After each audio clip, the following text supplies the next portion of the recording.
Jekk ma kienx id-droga naħseb kont noqtolli lin-nifsi iktar kmieni.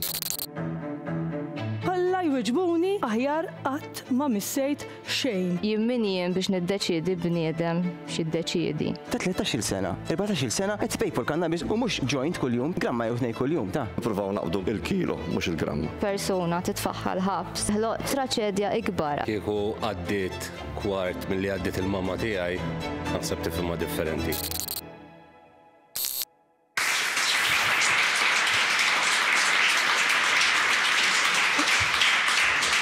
Mela, nirringrazzja lilkom li għal darbohra ġobkom tinaqdu maħna biex taraw il-kazin, nixtin nirringrazzja minn qalbi il-kazinisti illi joġobhom ikunu għawek prezenti u l-kellima li għandi miegħi l-lum, għax il-lum se nitħattu dwar ħaġa illi għandha naqa' fashion, naqa' stigma, naqa' tabu, għandha daw l-elementi kollha għal dibattitu ferm interessanti. Drogi, min jgħidek li sbaħ ħaġa fid-dinja, min jgħidek hija l-ikra ħaġa fid-dinja u l-lum.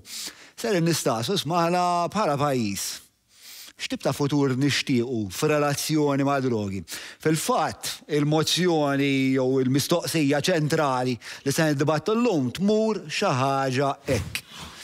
Għandna nfittxu li jkollna soċjetà fejn in-nies jużaw inqas id-droga. Inti li ma kellekx dan il-privileġġ, dan l-unur kbir li tkun hawnhekk fil-każin, tista' tirrikorri għall-medja soċjali tagħna u tagħti l-opinjoni tiegħek hemmhekk. Jekk inti għad-darba li mistixtieq li tkun hawnhekk preżenti ma' daw in-nies ferm u ferm sbieħ fil-każin, inħeġġek illi tibgħatilna SMS jew WhatsApp jew ċemplilna fuq il-numru 79333126. Mela, ħalibda billi saqsi lilek, Gianluca, meta nistaqsu isma' x'tib ta' ġejjieni nixtiequ li jkollna viżavi drogi f'dal pajjiż, x'timmaġna? Kemm għandi ħin. Mela l-ewwel nett għal il-mistoqsija straight tajjeb, għaw il-risposta straight għall-mistoqsija tiegħek hija li ikun ideali kieku ikonna soċjetà fejn inqas nies għandhom bżonn jużaw id-droga, jew nkella inqas nies tajjeb ifittxu id-droga. Però jiena bħala tabib li naħdem ħafna fuq harm reduction immur pass oltre wkoll.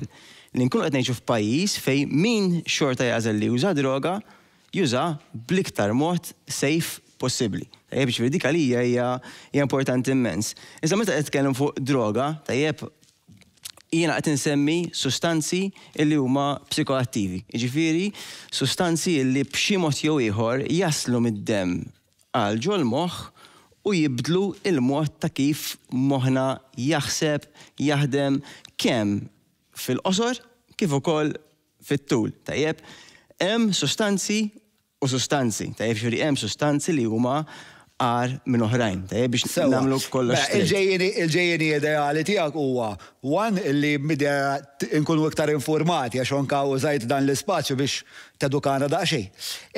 Tu illi ikun hawn ilqas il-bżonn, ilqas is-sejħa għal drogi li huma psikoattivi u li n-nies fil-fema tiegħek iffittxu għax ikollhom xi nuqqas met ninferixxi imma ma rridx nitfalek fl-inħalek. Le, ma sewwa tajt, iva. U tri, x'kienet it-tri? It-tri li jekk ħajkun hawn min juża. Li jużaw b'mod safe. Sewwa. Karen inti? Jiena ħajkolli hemmhekk ma tantx naqbel miegħek għaliex meta qed inħarsu lejn harm reduction ħafna drabi ma jidħolx fil-kwistjoni jekk għandux ikun hawn inqas użu, imma għandux ikun hawn inqas riski. Ġifieri dan huwa meta inti qed titkellem fuq harm reduction approach għalkemm forsi l-astinenza pereżempju jista' jkun goal għal ċertu nies ma jfissirx li hija l-goal għal kulħadd. Ġifieri jiena ma nixtieqx jien biex niddeċiedi bniedem x'iddeċiedi x'jagħmel bil-ħajja tiegħu. Iżda jiena għandi kull dmir li jiena nurih kif inaqqas ċertu riski. Sa dan ma jiġix biss fejn jidħlu sustanzi u hawnhekk meta ngħidu d-definizzjoni ta' droga hija kull sustanza li tista' tibdel inti l-perċezzjoni tiegħek li għandha marġin ta' pjaċir u għalhekk għandha marġin li tista' twassal għad-dipendenza. Però inti għandek ukoll activities oħra li jistgħu waslu għal behavior risk use bħal pereżempju l-gambling. bħal attivitajiet oħra meta inti tmur skiing pereżempju, ħanati eżempju li m'għandux jaqsam ma' drogi. Meta inti tmur skiing għandek ċertu equipment, għandek ċertu training biex inti tnaqqas ir-riski. Sewa, mela, hemm affarijiet fis-soċjetà, Marika, illi nagħmluhom u huma perikolużi u nagħmluhom għax nieħdu gost. Improvajtu l-skiing, assolutament, ġiri ma nafx kif ħriġ minn hemm bimni ħrisih, m'għandix idea. U xilja jispex ta' għalfej l-skiing iva ma l-smekli. Jiena ħan nitkellem mill-esperjenza ta' dawn l-aħħar 11 sena tiegħi li kuljum niltaqa' ma' persuni li għexu dik l-esperjenza mhux tal-skiing, imma li kienu hemmhekk f'dak l-eċitament, f'dak il-gost, li tik is-sustanza, f'dak il-self-esteem li forsi ma kellek xu tatulek. U daw il-persuni l-lum il-ġurnata ma tgħidilhom il-ftit u kikullum mingħajr riskju u daw kollha jwiġbuni aħjar qatt ma missejt xejn. Ġifieri niddiskuti l-ftit jew il-harm reduction jew mill-esperjenza li jagħtuni n-nies u l-esperjenza tiegħi nġibha min-nies jien, daw jgħidulek meta qed issemmi sustanzi il-parir li intik tersaqx lejhom u tibdix. Met? Met jafsestasi, inti case study tista' tgħid, naf li aneddotali u inti persuna waħda. Meta tisma' lil Marika tajt dawn l-affarijiet li l-biċċa kbira minn nies li tiltaqa' maħlu aħjar qatt ma bdejt. Inti? Meta kont l-hemm kastawdex quddiem iż-żgħażagħ batuni biex nagħmel tok, qedtilhom jien ma nistax ngħidilkom tuħux. Għax jekk nerġa' f'din niġi f'dik il-pożizzjoni, jekk nerġa' nitwiled minn ġdid ħammur nieħu. Nerġa' nagħmelha minn ġdid. Kontra dak li qalet Marika. Għala, għax waslitni biex inkun dak li jien illum il-ġurnata. Kont qed infittex xi ħaġa, truwit minn hemm u minn hawn. Bis-saħħa tagħha. Jekk ma kienx id-droga naħseb kont noqtol lil nnifsi iktar kmieni. Bid-droga għamilt 11 years, smek u cocaine, wasalt f'punt fej waqaft, dħalt il-ħabs u bdejt nirrabilita ruħi minn hemmhekk. Sax kien hemm punt fej kont konxu ta' x'inhu jiġri u li titriq ħadd jaf. U kienet esperjenza liberatorja ħafna. Li din triq ħadd jaf li kien hemm punt fej iddeċidejt li ma tistax tibqa' sejjerek? Meta għamilt qatt ta' serq, b'vuċi ġo fija qalt li diħa tispiċċa 3 bnadi, jew mewt, jew ħabs, jew triq. Għattela, okej, tlaqna. U minn dak il-ħin kont naf li isma' ġejja dik il-ġurnata u kont qed nistenna dik il-ġurnata. U kien ġew il-pulizija meta ħaduni. Imma ma timmaġinax dinja fejn biex inti tindokra dak l-uġieħ li inti kellek. Għax qed nifmek ta' inti xed tajt isma' jiena tant kont inħossni mhux konsolanti ma' dinja li probabbli mingħajr l-ismek kont imur nitgħallaq. Xi ħaġa estrema ta' dak it-tip il-verità qed tgħid. Xi ħaġa kienet tiġri. Sewwa.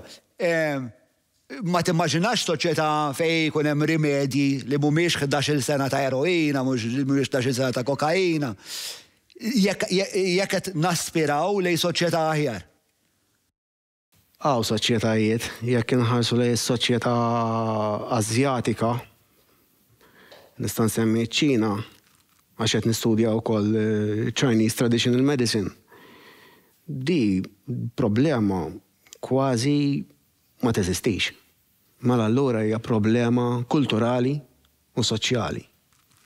Mhux problema personali. Forsi inti tista' tgħidilna iċ-Ċina is-sanzjonijiet fuq xi ħadd li juża droga u ma jekk huwa bħal Singapore pereżempju ma stringenti b'mod impressjonanti. Però ma jfissirx li jaħdmu kif qed jgħid Dr. Bezzina. Ma jfissirx li jaħdmu eżin Ġordan pajjiż ieħor. Ma jfissirx li għalek. Mela, ħadd nara introduzzjoni biex nifhem u trid tagħmel punt tal-aħħar. Żgħir li ngħidu li ħantuk dan il-privileġġ ukoll.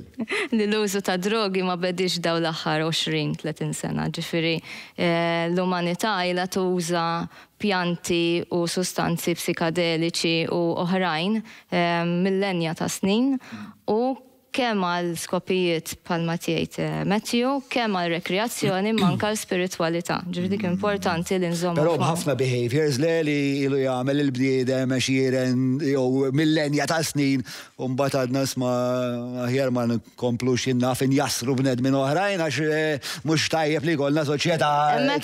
Hemmhekk għandek a purpose to harm. Meta qed tuża drogi ma jfissirx li għandek a purpose to harm. A wish to harm kind. Ma Karen. Li qed tivvittimizza xi ħadd. Naħseb li nimmaġinaw dinja bla droga hija kważi impossibbli. Fis-sens, number one ma jkollix xogħol. Le, imma hija kważi impossibbli. Imma illi s-soċjetà tgħinek b'mod illi inti ma tasalx f'dal punt li semma Matthew, illi jekk ma nużax l-eroina, jaf noqtu lil nifsi. Nixtieq u nispera u qed inkun forsi ottimisti ma nispera nista' naslu hemm bħala soċjetà, jekk le għandna problemi. Jolli jkun hemm dejjem inqas minn dawk l-istejjer tal-inqas. Eżatt. Mela, grazzi ħafna. Ħanaddi issa biex naqsam magħkom kif ivvota l-każin l-ewwel darba li staqsejnieh għalna nfittxu li jkollna soċjetà fejn in-nies jużaw inqas id-droga. Il-każin vota hekk, 77% qal li iva, għandna nfittxu dik it-tip ta' soċjetà, 13% qalu li le, fil-waqt li 10 qalu li għadhom qed jaħsbuha. Ġan, hemm dan l-argument li jmur isma' dan huwa ġismi, jiena sovran fuq ġismi, u din hija għażla kompletament personali, x'niġbed, x'nixrob, x'infaqqa, x'nikkonsma, kif tindaħal is-soċjetà jiena kif nittratta l-personti. Is-soċjetà fil-verità tindaħal fuq ħafna affarijiet. Tajjeb, għadna ħerġin minn żmien għadna żomma, minn żmien tal-COVID. Tajjeb, u s-soċjetà għaltinna li għalissa hemm bżonn tilbes maskla. Jekk ħadd toħroġ mid-dar, ilbes maskla, jekk li toħroġ. Tajjeb, hemmhekk kienu vera ftit in-nies li qalu, tajjeb li mhux ħalbes maskla u dan huwa ġismi nagħmel bih li rrid. U anka fil-mediċina stess, dik naraw ukoll jiena jekk ħammur immaġina mhux tabib, ħammur nixtri antibiotik, ma stax naqbad u ngħid il-pharmacist tieni dak, għaliex? Għax number one, is-sustanza se tagħmel ħsara lili. Anka jekk sempliċi antibiotik. Imma wkoll, nsemmu l-antibiotics, qed noħloq reżistenza għall bqija tal-komunità. Tajjeb, jiġifieri jiena insiba daqsxejn diffiċli illi ngħid illi is-sustanza, li tuża sustanza hija human right, jew nkella illi huwa dritt fundamentali tiegħek. Għandek dritt tagħmlu fil-privat, imma li tajt dritt fundamentali ma naħsibx. Dritt fundamentali huwa li tiekol. Però meta niġu għal pereżempju il-maska tal-COVID, inti il-maska tal-COVID kont tilbisha biex ma tinfettax il-ħadd ieħor. Il-mistoqsija tiegħi hija jekk jiena qiegħed sempliċement qed ingawdi tal-naddal u għamil darba l-Indie Coke. Findek, imma għalfej f'dak il-punt is-soċjetà għandu jinteressa. Dan huma kollha affarijiet li huma regolati tajjeb b'xi mod mhux neċessarjament liġijiet, imma kultant bħal fi żmien il-COVID pereżempju kien hemm bżonn illi nagħmlu hekk tajjeb. Biex nipproteġu l-ħaddieħor. Biex nipproteġu l-ħaddieħor. Imma kultant tajjeb biex nipproteġu l-ħaddieħor. Il-liġi mhix qed hemmhekk biex tagħti dritt biss, tajjeb, imma qed hemmhekk ukoll biex tipproteġi lil min minħabba dak id-dritt jista' jkun f'periklu. Jiġifieri John Malija jista' jkun li jista' jaf kif ipejjeb ma nafx jendu crack, tajjeb, u ipejjeb il-crack b'mod. John Malija mhux jinta dak u Mario Malija tal-Artikejja. Il-crack b'mod responsabbli. Imma forsi Joe Borch u bħalu 20 ta' nies oħrajn mhumiex kapaċi jagħmlu hekk. Marika se tiżdiċaġa, però għax l-isfortuna meta nitkellmu fuq is-suġġett u l-persuna li hija dipendenti jew qed tuża xi sustanzi nifhmu mal-persuna biss. U ma nħarsux li din il-persuna għandha nies madwarha li jħobbuha tappartjeni f'dar, barra mid-dar tappartjeni minn soċjetà, jekk taħdem qed tappartjeni minn post ta' xogħol u jekk dik il-persuna permezz ta' dak li qed tikkonsma qed taffettwal ta' madwarha ma naħsibx li tibqa' qed tweġġa' lilha biss, imma qed ukoll jirnexxilha tweġġa' ta' madwarha. Appost nqos il-bot minn affarijiet bħal ċertu argumenti huma li jekk nuża l-crack wara ħansuq jaf inkun perikolus. Qed nqos il-bot minnhom dak apposta. Però hemm din il-linja arbitrarja li nixtieq li nistudjawha ftit għax fis-soċjetà tagħna l-alkohol huwa all right. Jiġifieri jiena nista' nintefa' id-dar nixrob litru vodka bil-konsegwenzi kollha li sta jġib miegħu litru vodka. U madwar id-dinja s-sigaretti għadhom l-ikbar kawża ta' mwiet. Ġifieri li kważi saħħaħ l-argument ta' għalfejn vodka iva u l-krekle. Dik il-linja arbitrarja. Kif intom it-tnejn iktar li qed Turini li 20 ta' snin b'sustanzi li qed naraw riżultati ta' kemm huma perikolużi, nibqgħu nħarsu lejn sustanzi oħra biex nżibu iktar sara fuq nfusna u xek. Għax hekk inti l-alkohol ilu dal-20 ta' snin legalizzat u nafu fiex iwassal l-alkohol. Is-sigaretti semmejt l-iktar sustanza li toqtol nies. Malta wieħed kull jum imut minħabba l-kawża tas-sigaretti u 20% tal-mart tal-kanċer fil-pulmun ġej kawża tas-sigaretti. Allura meta għandna aħna daw l-20 ta' snin b'daw l-sustanzi, għaliex nibqgħu noħolmu u nesperimentaw f'sustanzi oħra li ħansibu xarder differenti forsi? U l-alkohol ukoll taġbi għalkemm insemmu li huwa legali and it's okay. L-alkohol jikkawża ħafna problemi. Għalhekk qed nistaqsi kif qed tiddeċiedu li all right li l-istat jgħidlek isma' krekle, kokle, smekle, imma l-alkohol li jiena jidhirli huwa l-iktar problematiku meta niġu għal-VC, dak all right. Kif qed naslu għalija? Mela, l-għu mhux ngħidlek jien li all right. Imma dik hija il-pożizzjoni tiegħek hija li xettajt. Imma kif semmejt fil-bidu, tajjeb aħna ftit ta' żmien ilu 2021 ukoll irregolarizzajna il-kannabis ukoll. Jiġifieri il-kannabis mhux qed ngħid illi li għad fil-bidu huwa hemm sustanza u hemm sustanza. Ma jfissirx li s-sustanza l-inqas li tagħmel ħsara ma tagħmilx ħsara, tajjeb bħal alkohol tajjeb, aħna naraw minn kull 8 każijiet ġodda naraw kull ġimgħa, dejjem 5 minnhom huma alkohol. Iġfra kemm l-alkohol huwa legali, anzi probabbilment għax huwa legali u normalizzat daqshekk li jiena mmur fejn immur. Tiegħek isma' hemm diġà xi ħaġa li din qed tagħmel ħafna nkwiet għalfejn ħanitlu fil-ħesel li nżidu xi ħaġa oħra. Why not learn from our mistakes in a way? Kerin, il-kokaina, il-krek u dawn l-affarijiet kollha vera għandhom dik l-implikazzjoni li tiegħi personali, però kif saħqu kemm Marika u kemm Gianluca, hemm l-element ta' soċjetà, jekk jien għandi tfal fid-dar, jekk jien għandi l-mara, jekk bnejt żwieġ. Il-harm reduction ma jinkludix ukoll il-harm reduction għal dawk in-nies li nżommuhom safe ukoll il dawk in-nies. Mela, naħseb tajjeb li nagħtu naqa' definizzjoni ta' xi ġifieri harm reduction għaliex hawn daqsxejn konfużjoni, mela.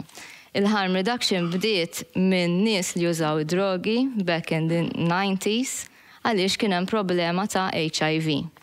U l-problema kienet ġejja mhux għax min juża drogi għandu xi ħaġa speċjali l-HIV, imma għax il-policy ma kienx tħalli ċertu prattiċi jintużaw. Bħal pereżempju li inti you distribute syringes. Ġifieri harm reduction l-antiju huwa li naqqas ir-riski ġejjin. Lill-user, imma il-harm reduction għal tfal, per eżempju, fid-dar, il-harm reduction għal jew dak ma jidħolx fil-fletos. Inti diġà għandek measures biex tagħmel a reduction of risks, mela jekk inti għandek cabinet bl-alkohol, suppost dak jiġi logged. Jekk inti għandek detergents u għandek it-toddlers, suppost dak inti jiġi logged ukoll. Għaliex ħafna drabi meta tara poisoning l-isptarijiet, ħafna drabi dawk huma l-causes ta' detergents u forsi alkohol. Ġifieri bħala measures fuq ċertu sustanzi għax għandna iktar qisu esperjenza kulturali u soċjali magħhom, diġà jeżistu ċertu knowledge u ċertu know-how how to prevent certain risks. Iżda mbagħad ħafna drabi meta nitkellmu fuq id-drogi l-oħra, għaliex tajjeb li ngħidu li l-alkohol u n-nikotina huma drogi, l-unika differenza li ma jaqgħux taħt il-1961 jew 1971 Convention tal-United Nations, jiġifieri l-alkohol u t-tabak f'ħafna pajjiżi ma kienx illegali. Imma l-len minn il-sustanza nfisa, ċertu drogi li huma psikoattivi, għandhom tendenza li ġaluk ġibru hekk mod erratiku ħafna, forsi tkun niżel mid-droga, f'daqqa tiġi anzjuż, tiġi violenti. L-obbligu tagħna bħala soċjetà lejn in-nies li joqogħdu f'dawk id-djar, lejn dawk it-tfal, lejn dawk il-familji, lejn dawk x'inhu f'dak il-punt is-soċjetà għandha tilleġisla b'tali mod illi isma' jekk inti qed tieħu l-krek fid-dar, jiena lilek ħanarrestak. Mela, naħseb tajjeb li nimxu naqxejx qed tgħidilna riċerka u x'inhuma l-perċezzjoni. Ġifieri l-ammont ta' nies li jużaw id-drogi madwar l-Ewropa, anka Malta, huwa kbir, huwa ġast perċentwal żgħir biss li jiżviluppa problemi. Issa ovvjament kull sustanza għandha marġin ta' riskju differenti. Jiena ma ngħidx qar jew aħjar, that is not harm reduction language. Harm reduction language. Ma tgħidux pereżempju li tuża l-krek huwa għar milli tpejjeb joint. There is no. Però naħseb li tkun qiegħda tkun xi. Le, inti qed taħrab naqam is-suġġett, jekk jiena nieħu hawnhekk tajjeb ta' tzambit, tajjeb di ħadd tellifni b'mod. Jekk ħanieħu 9 gramma krek, ħattellifni b'mod kompletament differenti. You are talking about two different substances, two different methods of consumption, u hemmhekk fejn jidħol il-harm reduction approach, jiġifieri li inti tinforma l-persuna li meta qed jixrob oġġett huwa differenti meta qed tpejpu, diġà it's a good information. Naħarbu mill-mistoqsija tiegħek li għamilt. Jekk qed indejjaq għax semmejna ġodda. Mhux indejjaq, iktar mill-indejjaq iktar. Ħanati eżempju, jekk ngħix fi blokka ta' appartament għandi l-flat tiegħi jien, fil-kuntratti kolli jekk ħanġib kelb u jinbaħ u ndejjaq in-neighbor, dak jista' jċempel lassa għax qed inkun jiena ta' skombru għalih. U jiġi u jgħidli qed tagħmel l-istorbju permezz tal-kelb. Ma safrattant jenak fil-libertà tiegħi id-dar qed impejjeb il-kannabis li tinxtam jekk jiena għandi t-tieqa u mix-xaf diħla rriq, hekk inċempel jgħidli llum jista' ta' oqgħod xomma r-riħa. Ġifi fil-waqt li l-kelb nista' ikolli nneħħih li huwa parti mill-familja tiegħek qed idejjaq in-nies, hemmhekk m'għandix soluzzjoni. Le, hemmhekk hemm soluzzjoni, però l-pulizija mhijiex the right answer, jiġifieri li inti. Nixtieq li konna ma dik is-soluzzjoni. Is-soluzzjoni hija l-edukazzjoni. Mistoqsija li tipperturba ħafna. Jekk persuna qed id-duħan qed jgħaddi ġol komun, hemm ways kif inti tala id-duħan, għandek filters, għandek ġifieri. Nagħmilhom jien fid-dar tiegħi. Jekk il-ġirien tiegħi jiġu dialogu, mela. Ħalma jista' jaqgħu jqum fuq in-nikotina. Sewwa. Qed tgħid inti jistgħu li mhuwiex ġust għandu jkun hemm dialogu. Imma meta inti qed toqgħod ġo blokka flets, jiena dejjem nagħti dal-eżempju ta' taħt tqum is-sajjar filgħodu, jiena nqum bir-riħa ta' Ali. Fis-6 ta' filgħodu kuljum. Issa, niġġielet magħha, ir-raġel tagħha joħroġ ipejjeb fil-gallerija jidħolli fil-bedroom. Naħseb li rredu ġejna naqra id-dibattitu għal ġaġa li hija naqra superflu għal riħa.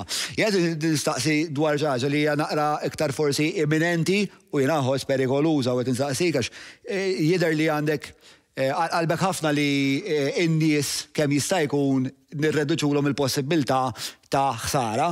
Issa, fil-perċezzjoni tiegħi ġenitur qed ipejjeb il-krekk id-dar qed jitfa' ħafna periklu ma' kullum kien. F'dak il-każ. Għaliex qed tassumi li hemm il-periklu? Għax ġieli kont madwar in-nies li pejpu l-krek u hija xi ħaġa pjuttost tal-biża'. U kien hemm it-tfal madwarhom jew Le, ma kienx hemm it-tfal. Jekk ma kienx hemm f'dak il-każ, nista' nassigura. Kellem fil-każ ftit lis-servizz ta' Child Protection pereżempju, u tara kemm issir dil ħaġa. Ġifieri mhux każ wieħed jew tnejn jew tlieta ta' ġifieri da. Ikon numru ta' każijiet fil-ġimgħa ta' nies li jużaw qudiem it-tfal. Jużaw il-krek jew il-krek, il-heroin, tajjeb il-korp normali. Hemmhekk fejn tidħol l-edukazzjoni u fejn jidħol l-outreach, ġifieri li inti persuna titfaħħal ħabs. Per eżempju, għax da kollu qed jikkonsma qudiem it-tifel. Hemmhekk inti ħloqt traċedja ikbar għax jista' jkun. Ma m'għedniex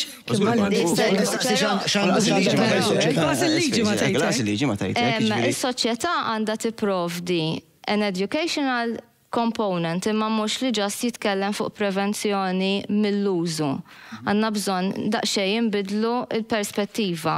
Is-set dejjem kienet titkellem anke l-Caritas u organizzazzjonijiet oħrajn fuq prevenzjoni mill-użu. Iżda harm reduction jitkellem prevenzjoni mir-riski. U jekk għandek persuna li qed juża l-crack, ejja ninsew it-tfal għal-moment, ejja ngħidu persuna adult qed juża l-crack. Mela, from a harm reduction perspective, l-ewwel importanti li jekk hux qed jixxerja l-pipa minn fejn qed jikkonsma. Għax hemmhekk inti qed jesponi lilu nnifsu għal ċertu riski. Issa, jekk il-persuna qed tikkonsma u titlef minn ċertu attivitajiet oħra tal-ħajja. Tal-ħajja, ma mhux qed mara x-xogħol. Eżatt, għaliex ħafna drabi fuq l-alkohol nagħmluha distinzjoni ta' użu u abbuż. Mhux abbuż, huwa użu problematiku, il-kelma abbuż daqsxejn loaded. Għandek użu u użu problematiku. Fejn jidħlu drogi ħafna drabi nużaw il-kelma problema le? Id-dipendenza hija jista' jkun tkun problema, ġifieri li inti tuża ċertu sustanzi, hemm minnhom li għandhom ċertu margin ikbar ta' dipendenza minn oħrajn. Meta inti tkun dipendenti, meta xaħat tkun dipendenti?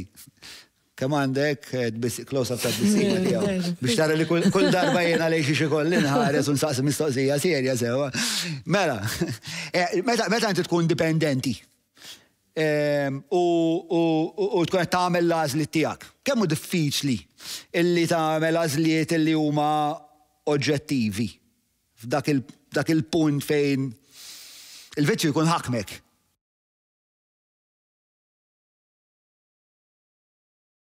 Jien nħobb naddatta naqra perspettiva naqra iktar wiesa.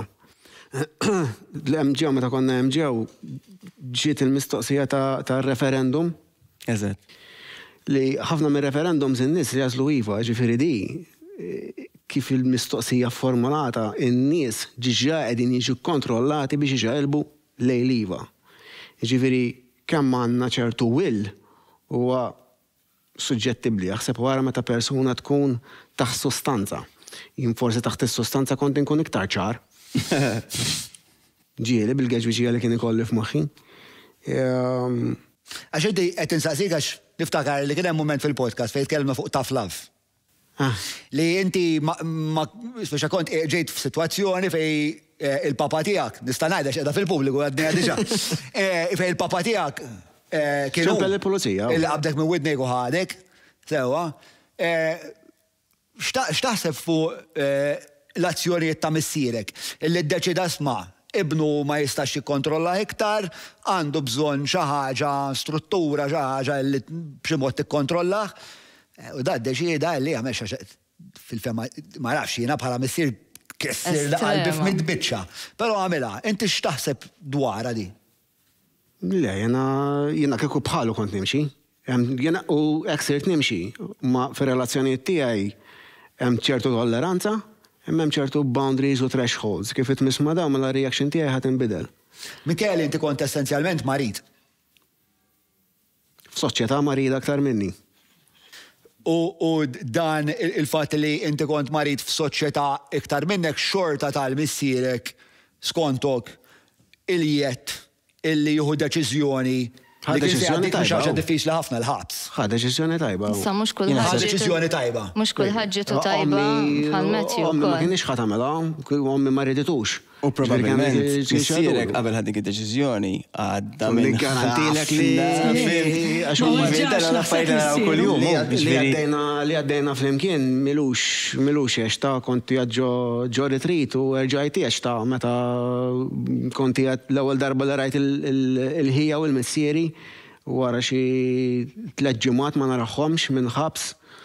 Qed nitkellmu l-ewwel darba wara l-perspex, ġifieri Unbaċi sana ilu sibt il-koraċ u l-kliem biex nejlu isma' missier m'għandekx għalfejn toqgħod tkisser lilek innifsek u jiddispjaċik għax għamil dik għax salvajt li ħajti.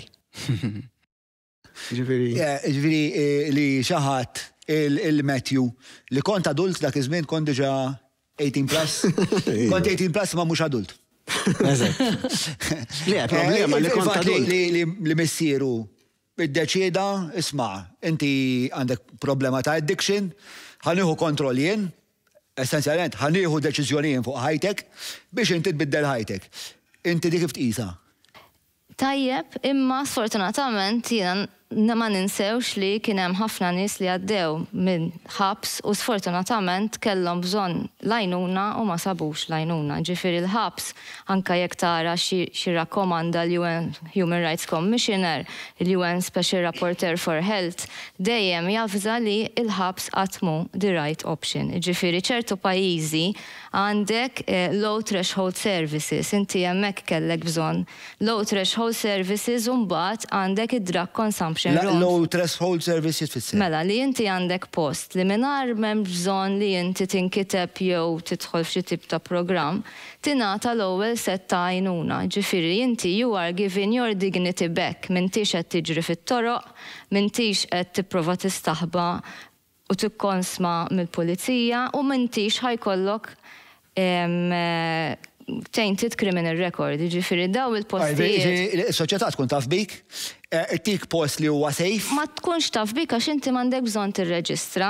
Ma tkun taf bik insofar as li pereżempju jkun hemm Gianluca qed jistennik il-klinika hija fil-inti ġej doqlok kalele.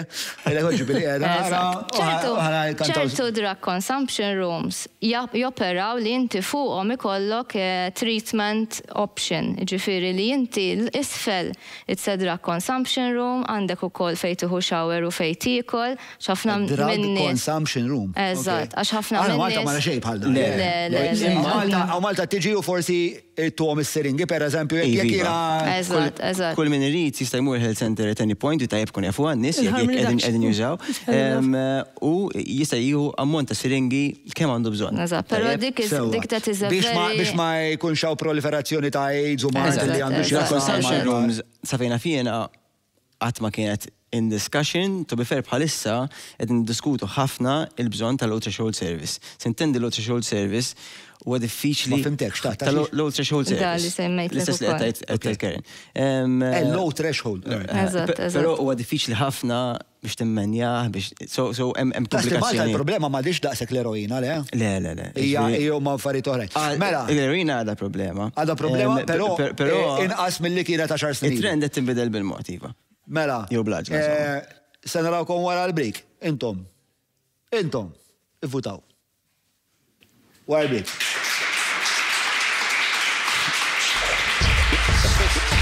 Il-każini se jkun ħafna affarijiet.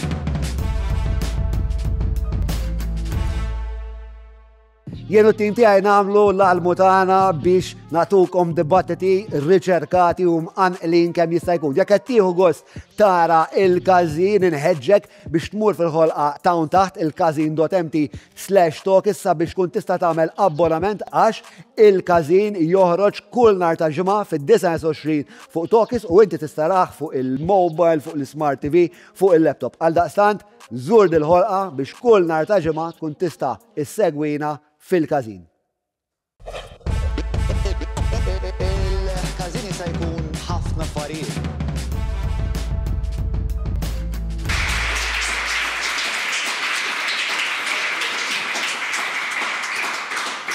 Qed ninduna kemm inħoss niskomdu meta jkun hemm applaws.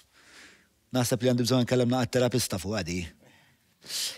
Mela nfakkar li l-mistoqsija tal-lum hija għandna nfittxu li jkollna soċjetà fejn in-nies jużaw inqas id-droga, jekk mhux qegħdin fil-każin, tagħmel qegħdin fuq il-paġna tal-Facebook tagħna fejn intom qed titfgħu ukoll il-vot tagħkom u l-każin ivvota hekk. 70% qalu iva, 22% qalu le, filwaqt li 8% għadhom qed jaħsbuha. Met, inti għamiltu rehab, għamilta l-esperjenza ta' rehab, x'tista' tgħidilna dwarha dik l-esperjenza?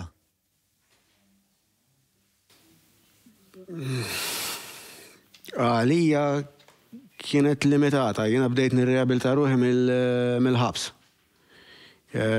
Tlabtom iġibu li kodba, journal u penna u bdejt nirreabilita ruħi minn hemmhekk. U kont applikajt biex nidħol rehab qabel ma nqatat l-sentenza, ġifieri għas kienu jafu li ġa applikajt biex nidħol. Rehab kont għamilt 4 xhur. Il-proċess qabel ma tħalt ir-rehab, ġifieri meta kont qed tagħmel dal-proċess li taqra, kif kont taf l-imkodba għandek taqra? Iktar mill naqra li bdejt nikteb u l-kitba fiha din il-poter fiha. Tibni relazzjoni ma dak li Alla tista' tgħidu, sejjaħlu li trid Alla l-univers miegħek innifsek. U tibda ġejja ċertu informazzjoni minn ġewwa, kontemplazzjoni, riflessjoni, u bekk qed ittik ċertu direzzjoni tal-imiet jiena taħdem fuq hekk. Tirrefletti b'mod li forsi qabel ma kellix ikollok ċans tirrefletti? ċipo ġieli ġi fidejja il-diarju li kont nikteb ta' meta kont nuża. Ġifieri meta kont nuża wkoll kont xtrajt kodba bħal Nietzsche per każu. Ġifieri moħħi waqt li kont qed nuża xorta xi ħaġa hemmhekk kienet qiegħda. Imbagħad ovvjament kif bdejt niklinja mid-droga ġol ħabs. Diġġeja iktar diċċarizza u ovvjament kien ikolli iktar enerġija u awareness biex nikteb u nibda nirreabilita. Tista' hekk b'mod konċis għax da mhux podcast biex tgħidilna x'sibt ġewwa ruħek inti u tħaffer.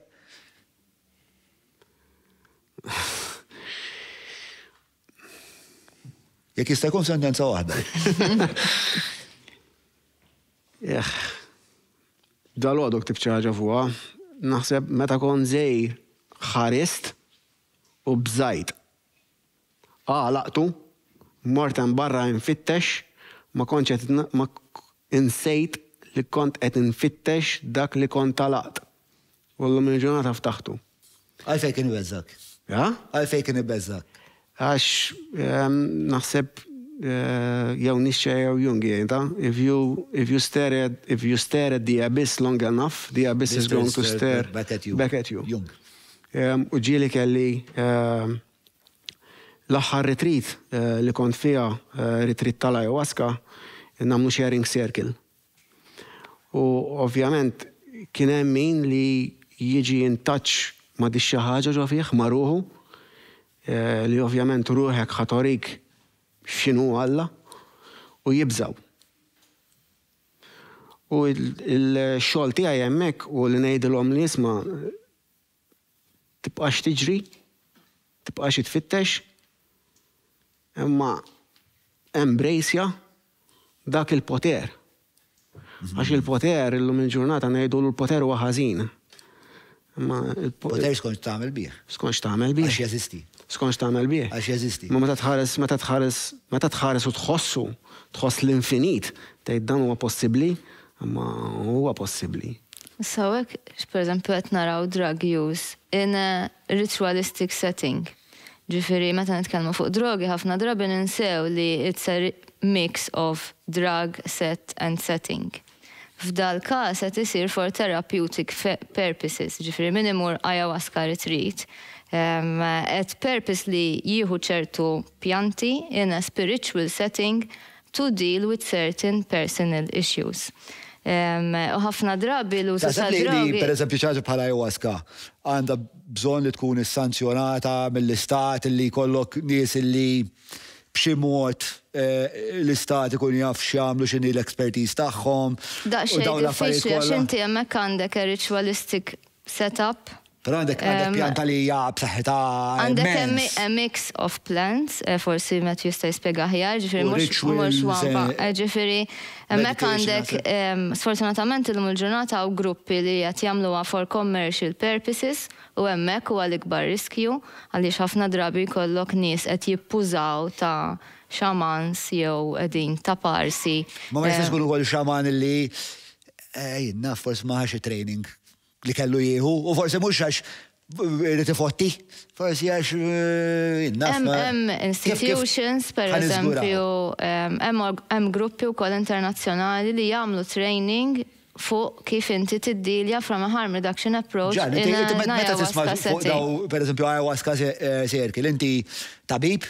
Jina ċitaru ħafna nisma daw l-affarijiet. Fin saħna pala setqa nattendu ħafna konferenzi barra minn Malta u jiena meta nara symposium fuq psychedelics u l-ewwel ħaġa li nketeb għalih, to be honest, għaliex huma affarijiet vera affaxxinanti, ġifieri l-psikadeliċi, ġifieri qed nitkellmu fuq jinnaf DMT li hemm fl-ayahuasca tajjeb, il-psilocybin, LSD, u anka to some degree ketamina tajjeb, u MDMA, ecstasy ukoll tajjeb.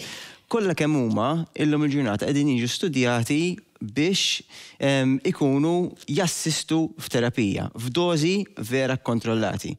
Pero jina li dik hija l-importanti hemmhekk u li nifhmu tajjeb ġifieri li l-ayahuasca jew sustanzi oħrajn ikunu hemm barra użati minn terapisti illi forsi qed jużaw iktar għallat business tajjeb u ma jafux biżejjed x'inhu jistgħu jkunu l-konsegwenzi, hemmhekk hija problema.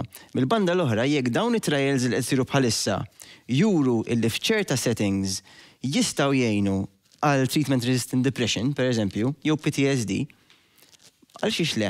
Wara kollox fil-medicina nużaw. Qed naraw futur fej il-psikadeliċi ikunu aċċettati minn tal-mainstream. Dan is-suġġett għadu qed jiġi studjat, ġifieri qatt m'għandniex daqshekk informazzjoni li nistgħu nagħtu llum ċertu konklużjonijiet. Jiena jekk tippermetti li mur fuq punt li laqat nimmens li għal Matthew fuq l-istorja interessanti ferm tiegħu li jitkellem dwar il-ħabs. Il-post li aħna bħala Caritas inna ħafna snin ngħidu u aħna kontra li persuna dipendenti tibgħat tal-ħabs.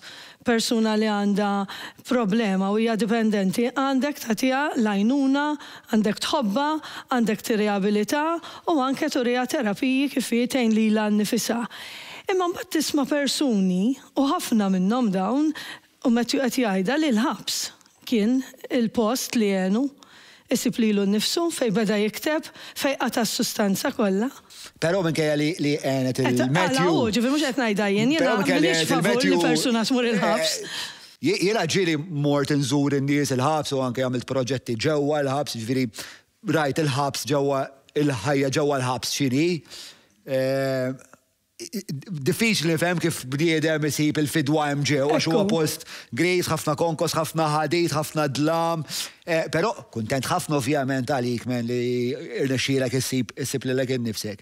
Però ma nafx kemm hija storja u aneddotu li ħajrrepeti ruħu f'ħafna preġunieri oħra. Wkoll jgħidulek li dik il-konsegwenza kienet il-bidu ta' triq li jiftaħ għajnejh li jiena kelli jew ħanażel li mmut. Dawn ħafna mill-affarijiet reali jew ħatmut għal anke meta jew ħanejx jew ħanħabba twiċċi mal-ġustizzja u jkolli mur il-ħabs. Għandek tleta żliet li waslu kalihom is-sustanzi. U għax hemm lakuna ma wkoll għax kieku jeżistu dal-low threshold services bħalma anke jirrakkomanda l-UN Human Rights Commissioner Special Rapporteur. Il-goal ta' dawn low threshold services huwa li ngħinek tinħeles mill-addiction?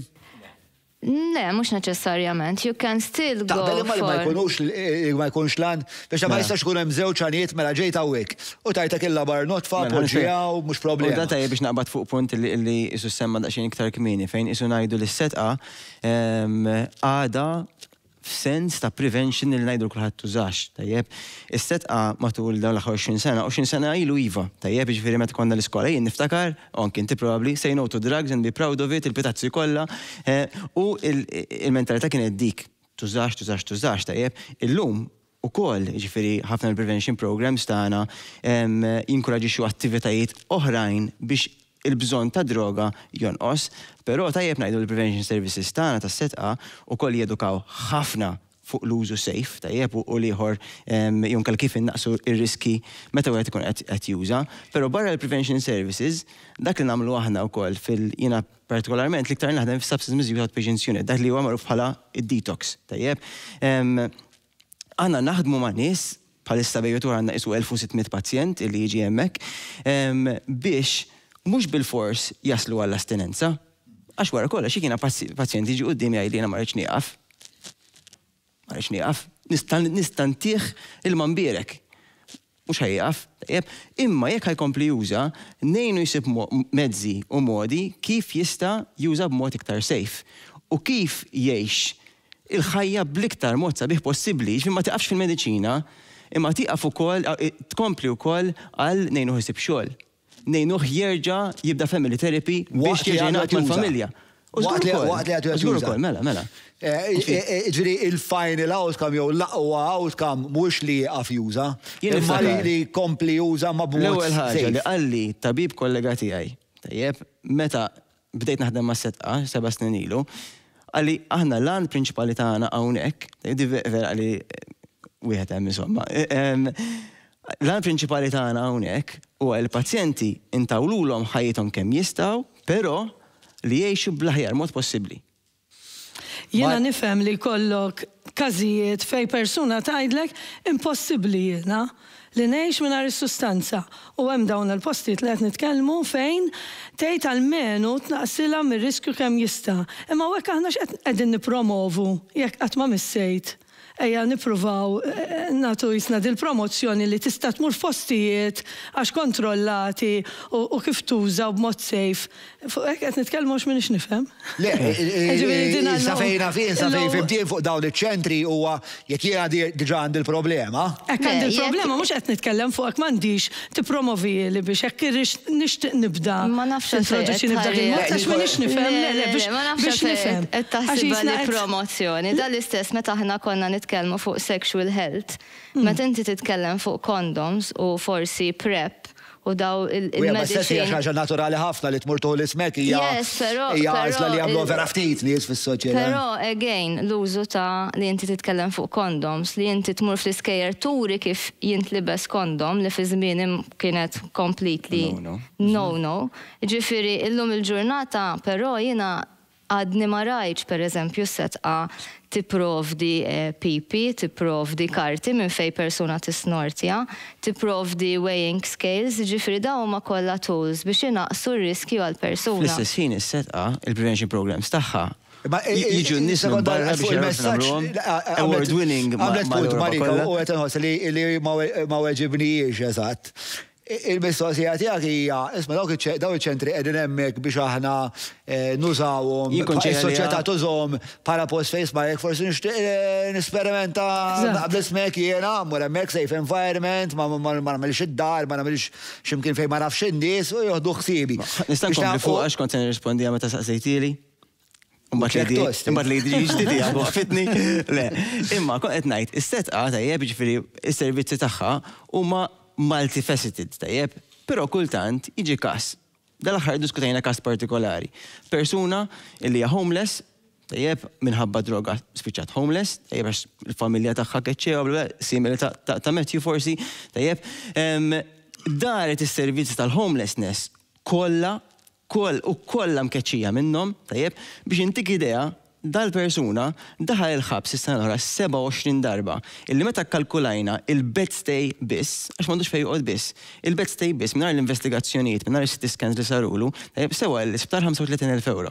Tajjeb, just biex intuħ saqaf.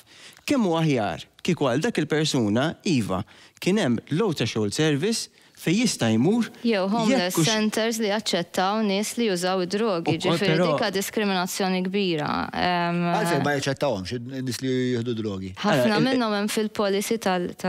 Ma għalfejn ġiet il-policy. Fix-shelters tal-homelessness qed ngħidu, jekk inti bis-sustanza l-persuna toħloq periklu fuq persuna oħra li qiegħda hemmhekk ġast għax m'għandix saqaf fuq rasa, ġifieri qiegħda verament minħabba l-faqar. Għas-safety ta' ħaddieħor. Għas-safety ta' ħaddieħor allura hekk naqbel li f'dak il-każ dal-persuna li kif qed jispjega it-tabib huwa impossibbli kważi li tirriabilitah u l-mod kif dejjem hekk, allura dak m'għandux dritt ikollu x'imkien xi ħadd iżommu il-ħabs ħajżommu hemmhekk iva. Imma jiena fil-build-up tad-diskussjoni qed nifhem li daw ċentri sbieħ tajja morru narawhom ħalli naraw aħna li nitkellmu llum nitkellmu fuq l-adolescenti u għandna ċentru għall-adolescenti l-pajjiż tagħna għandu l-bżonn, kellu l-bżonn, il-gvern investa ħafna miljuni, konna fil-medja Mistoqsija fundamentali, iva jew le, il-messaġġ ħari għandu jkun toħdux droga.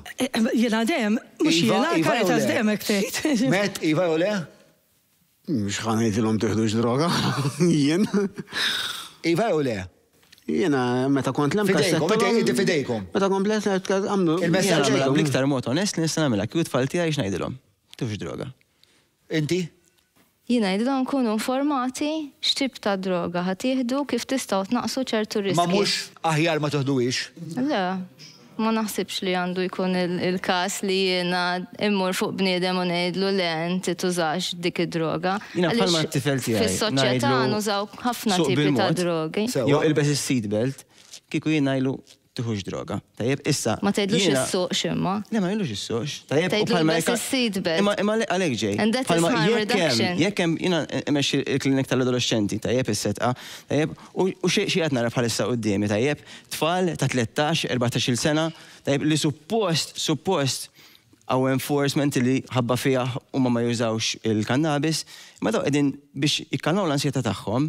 Ipejpu ta' 13 sena, 14 sena, qed ipejpu l-kannabis u mhux qed ngħidu joint kuljum ta' gramma jew tnej kuljum ta'. Jiena naħseb fl-udjenza u jisa naqra ta' tajjeb, jiena tfal tiegħi bioloġiċi m'għandi neputijiet li huma l-mimmi ta' għajnejja. Tajjeb, u jiena tiġi oħti u tgħidli qed jilgħab futbol ta'żek qiegħed goaler bħalissa, neċita ruħi, ma naħsibx li neċita ruħi tgħidli isma' ħallejtu jażel ta' nixtieq li jibda jesperimenta f'xi sustanzi ma naħsibx li l-eċitament ħajkun l-istess u naħseb ikolli inkwit kbir fil-ħajja tiegħi. U għaliex ngħidilhom hekk it-tfal tiegħi, Ġon, ngħidilhom hekk għax naf, tajjeb li bħalma l-kannabis jew sustanzi oħrajn għenu l-daw l-adolescenti biex temporanjament iva jħossu maħjar, tajjeb, għaliex id-droga taħdem, dik hija l-problema tagħha li taħdem u taħdem sew, ħafna, tajjeb, imma fil-verità il-problema ta' ġewwa l-ansjetà minn fejn ġejja jew nkella dik it-trauma kif tiddilja magħha, dik ma tgħidx każa. Issa jekk inħarsu. ċażin ġalluka li jgħid lill-pubbliku il-Malta tgħidilhom droga le. Mhux idea tajba. Jekk għandek l-ansjetà, mhux id-droga hija tweġiba, mura mill-terapija, mura minn fejn ġejja dik it-trauma. Inti għandek resilient tools ukoll biex anke jekk persuna tażel li tuża ċertu drogi ma jfissirx li ħatimxi għal dipendenza. Issa f'dal każ ta' tfal ta' 13-il sena huwa inkwetanti ferm għaliex ħafna drabi mela mhux ġast għandek l-użu tal-kannabis, għandek l-użu tan-nikotina u forsi għandek l-użu ta' alkohol ukoll. Li inti jkollok tfal ta' 13 sena li problematika li qegħdin jużaw b'mod il-ħin kollu kif qed tgħid inti għax gramma kuljum huwa quite konsiderevoli alla volja skont it-THC levels, jiġifieri dik importanti għax jekk inti għandek THC levels taħt 5%. Ma titkellmu fuq tfal ta' 13-14 sena ġifieri. Eżatt, l-ebda tip ta' ċentri bl-adolescenti ġifieri. Però ma ninsewx li l-adolescenza huwa żmien fejn persuna ħafna drabi tagħmel tesperimenta mhux biss l-użu ta' sustanzi manka relazzjonijiet. Jiġifieri hemmhekk fejn tibda inti jkollok l-ewwel boyfriend, l-ewwel girlfriend, jiġifieri ma jfissirx li wieħed qed jippromovi ċertu behaviors imma tajjeb li nkunu aware li that is a time you experiment with different. Mela, għandna l-Miguel li ilu hemmhekk paċjentament jistenna. Miguel, bil-affarijiet li smajt, daw l-ħara 10 minuti, nixtieq naqra r-respons tiegħek. Nibda billi ngħid naħseb li kieku għaddiet kwart milli għaddiet il-mamma tiegħi bl-affarijiet li għamilt jien fil-ħajja tiegħi naħseb tifhimha differenti.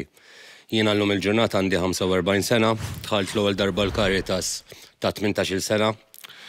Bdejt nuża sperimentajt mal-LSD mal-età tal-14-il sena. Ta' 16-il sena qbad nieħu l-eroina.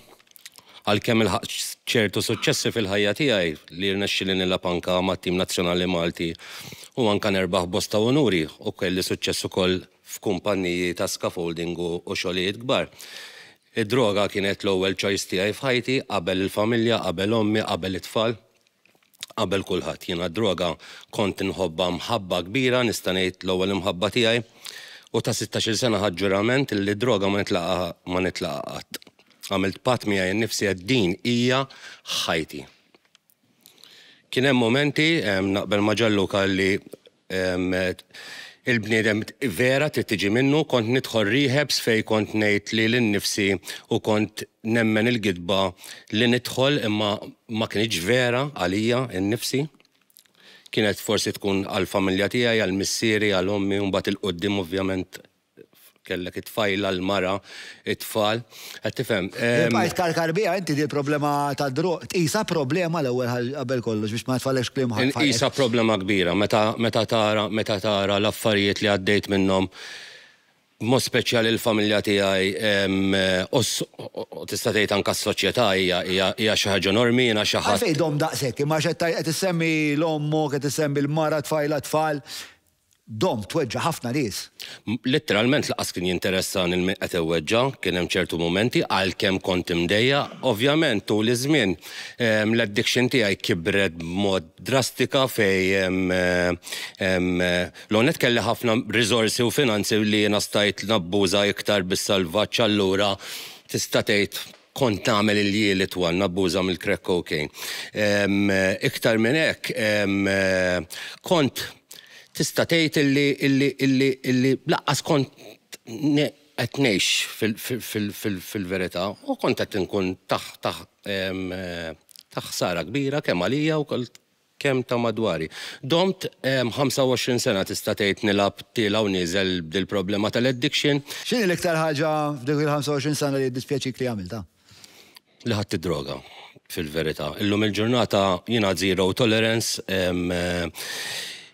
Meta nħares lura u smajt il-ħabib tiegħi jitkellem kieku ndur lura jiena żgur ma nipprovax nesperimenta ma' droga. Ħadet li wisq, tlift wisq, jiena nista' ngħidlek jiena l-papa tiegħi ilu mejjed 10 snin ilu dak it-telefon daq jiena kont qed impejjeb il-crack cocaine u għażilt li ma nirrispondix dak it-telefon.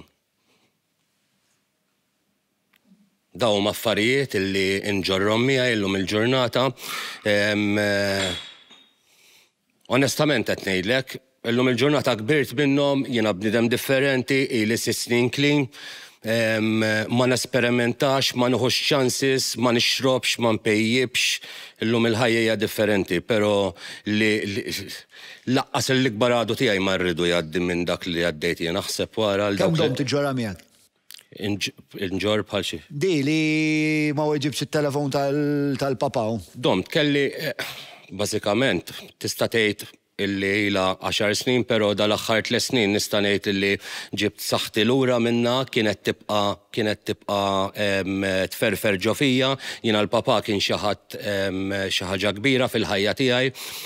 X'kien jgħidlek meta kien ħaj il-papa x'kien jgħidlek fuq il-problema ta' krek li kellek? Il-papa ma kienx jammettiha miegħu innifsu, kien jaf li hija vera, però l-imħabba tiegħu illum inħares li ħabni fl-istess ħin tani the wrong love.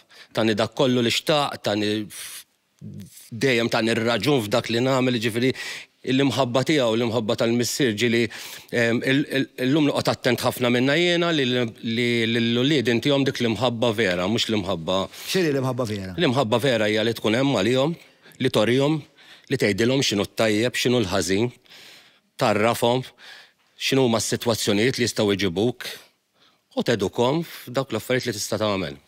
Però hawnhekk konna qed nitkellmu fuq id-dipendenza, mhux fuq l-użu ta' drogi. Ġifieri di xi ħaġa. Dipendenza, ma eżatt, u qed jgħid li il-crack kellek dipendenza, sa bdejt bluzu, bdejt esperimenta. Bdejt nesperimenta. U hemmhekk ukoll qed nifhmu li ħafna drabi biex inti tissostni dipendenza irid ikollok ammont sostanzjali ta' riżorsi. Ġifieri li hemm pożittiv minn din l-istorja u thank you ħafna tal-li qsamt magħna għax nifhem li mhux faċli titkellem fuq dawn l-affarijiet huwa li sibt l-għajnuna f'dal każ fil-Caritas meta inti ħassejt li għandek bżonn l-għajnuna. Il-problema tiġi meta aħna kieku batna l-pulizija u forsi weħilt il-ħabs, jew għamil snin twal tila u nieżel qorti.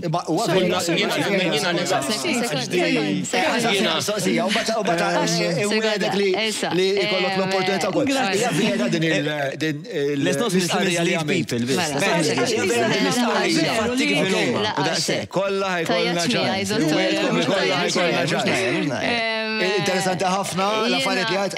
Ħassasik xaġa fuq li għad tissa.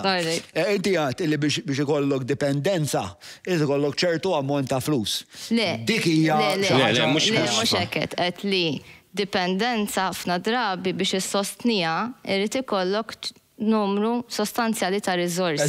U kważi meta jkollok dipendenza u ma jkollokx numru sostanzjali ta' riżorsi, tispiċċa tmantni dipendenza x'id-dipendenza tieħdok u mbagħad tagħmel xi ħaġa bħal m'għamel metni. Fej il-familjari ħafna drabi jbatu għax meta inti għandek problemi diġà finanzjarji u għandek persuna li qed issostni l-krek li hija xi ħaġa very expensive.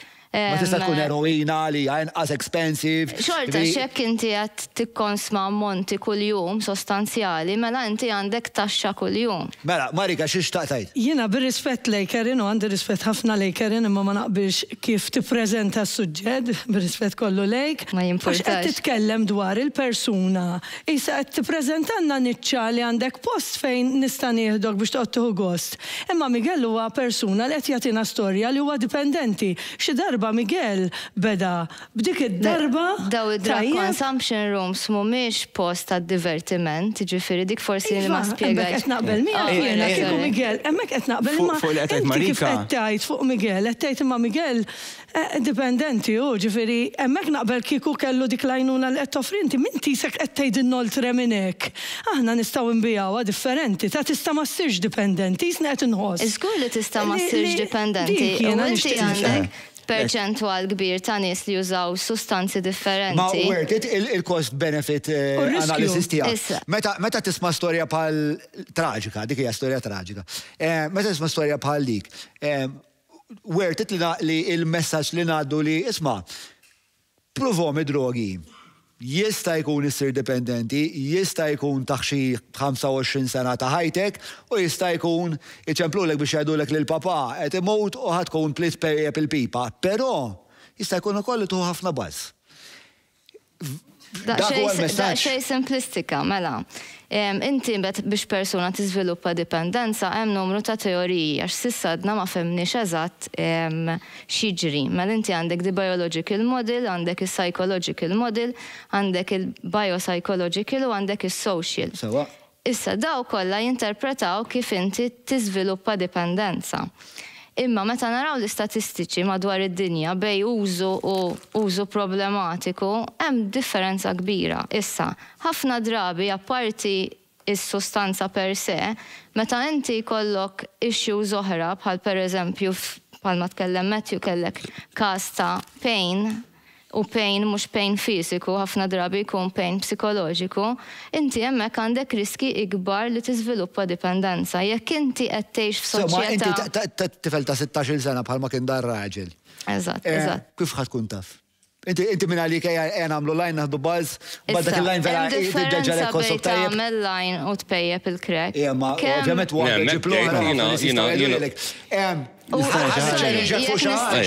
nista' nsaqsik.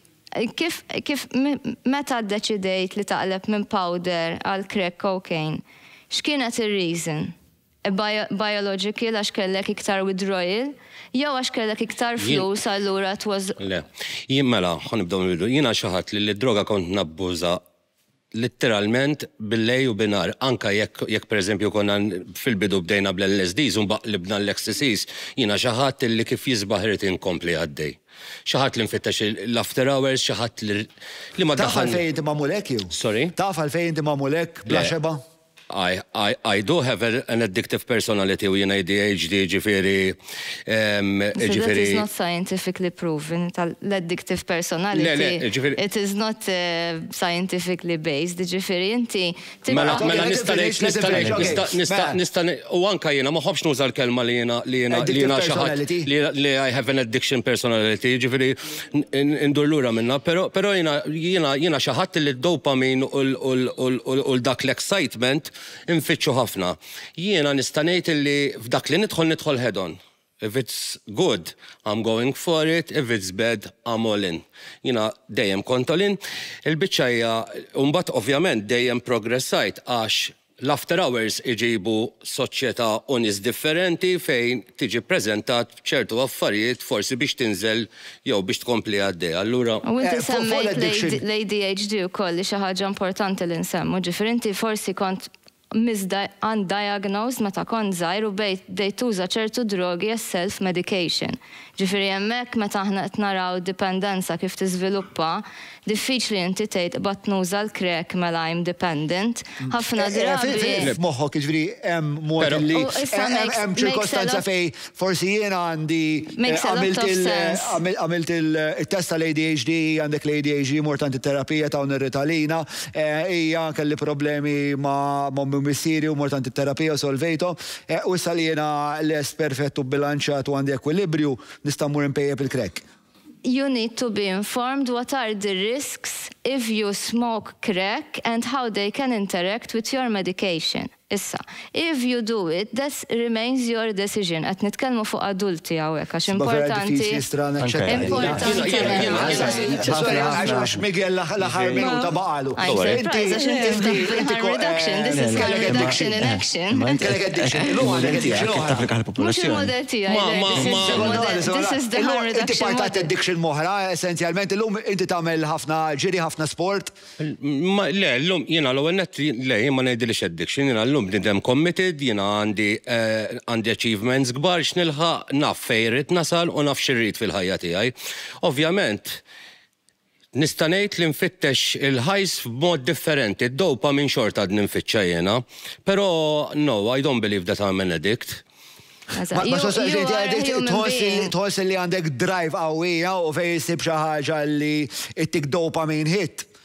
Inti ħatibqa' segwi dik il-ħaġa u llum tal-lim ta' x'sirtna iktar matur minn fejn għandek issib id-dopamine hits. I find it correct ħajja u sibta wkoll anke bil-grazzja tal-Alla ġifieri għax huma affarijiet illi tajjeb wieħed isemmi jiena sibt il-paċi tiegħi wkoll falla tista' tgħid, jiġifieri il-paċi. Meta tgħid sibt il-paċi falla, ġenwinament sibt ir-reliġjon? Le, jiena ma nemmenx b'reliġjon, jiena nemmen b'relazzjoni, ġifieri jiena nemmen illi nimxi ġifieri nimxi sew kemm jista' jkun u anke ġifieri nipprattikaw naqra l-Bibja, però ma nsekwix reliġjon. That is a protective factor li għadek kemm semmejt. Bonding is very, very important to prevent the development of dependence, ġifieri. Kienet waħda mill-fatturi kif jiena tallimt naħfer lil innifsi ta' ċertu ħsara li jiena għamilt b'mod speċjali fuq dik it-telefonata li kelli u jiena ma qbadx it-telefon. Grazzi Miguel, applaus il Miguel li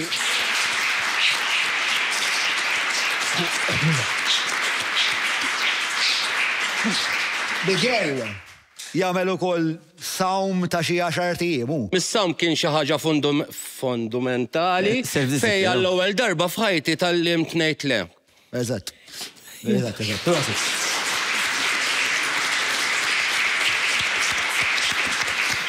Mela, Matthew li kellu isu xi ħaġa xi jgħid olla jdejh edukat ħafna inti Mattew. Naħseb wieħed mill-iżbalji li qegħdin nagħmlu huwa li qed immorru qed nitkellmu fuq xi ħaġa li għandha ħafna wuġuħ differenti, u qegħdin immorru għal which wieħed biss.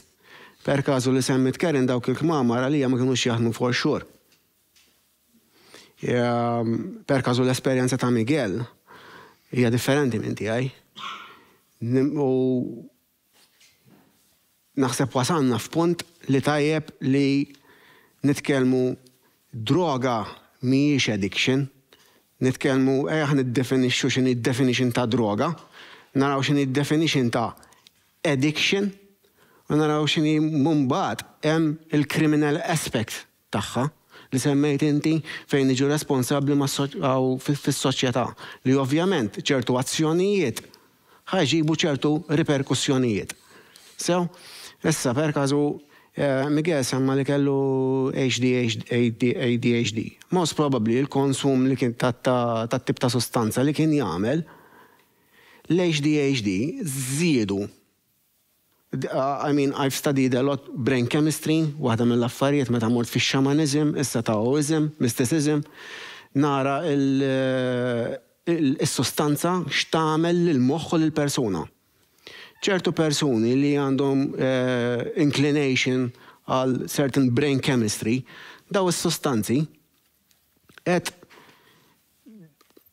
iżdu l-volum ta' dak li ġiġa hemm zbilanċjat. Nikkonkorri hija l-esperjenza tiegħi, ġifieri jiena meta kont iżgħar kelli ħafna din it-tendenza illi nfittex id-dopamina, l-ħin kollu nfittex id-dopamina.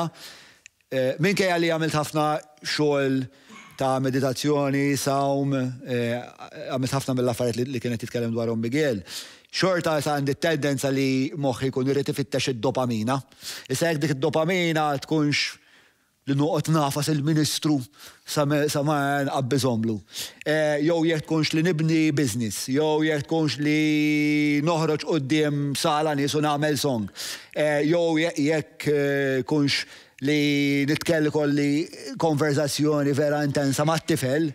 Il-mara dej hekk tgħidli, il-mara tgħidli int ma u ħaġa tajba, xtajli ma tagħmel xejn mhux intens int. Issa fimha, Jien naħseb li kulħadd ikun irid iħossu tajjeb, imma hemm ċertu drive għalfejn aħna qegħdin immorru irid inħossni tajjeb, jekk irid inħossni tajjeb, ġiġa tfisser timplika li jisma' minix qiegħed tajjeb. Issa fejn tiġi nista' nkompli ma' da. Tiġi droga. Ħajkolkom tagħmlu ġebla karta mqas sewwa. Ħanażlu l-mara. Jiena ħatajd li ħanoqgħod naqbad ma' Karin, imma ma jimportax. Nittama li għandkom perspettiva differenti li jkun hemm. Nħossu perikolus ħafna li il-mod kif nitkellmu li isma' għax Miguel imma spiċċa dipendenti għax hemm ħafna oħrajn, hemm studji li juru li wieħed minn kull 10 jispiċċa dipendenti.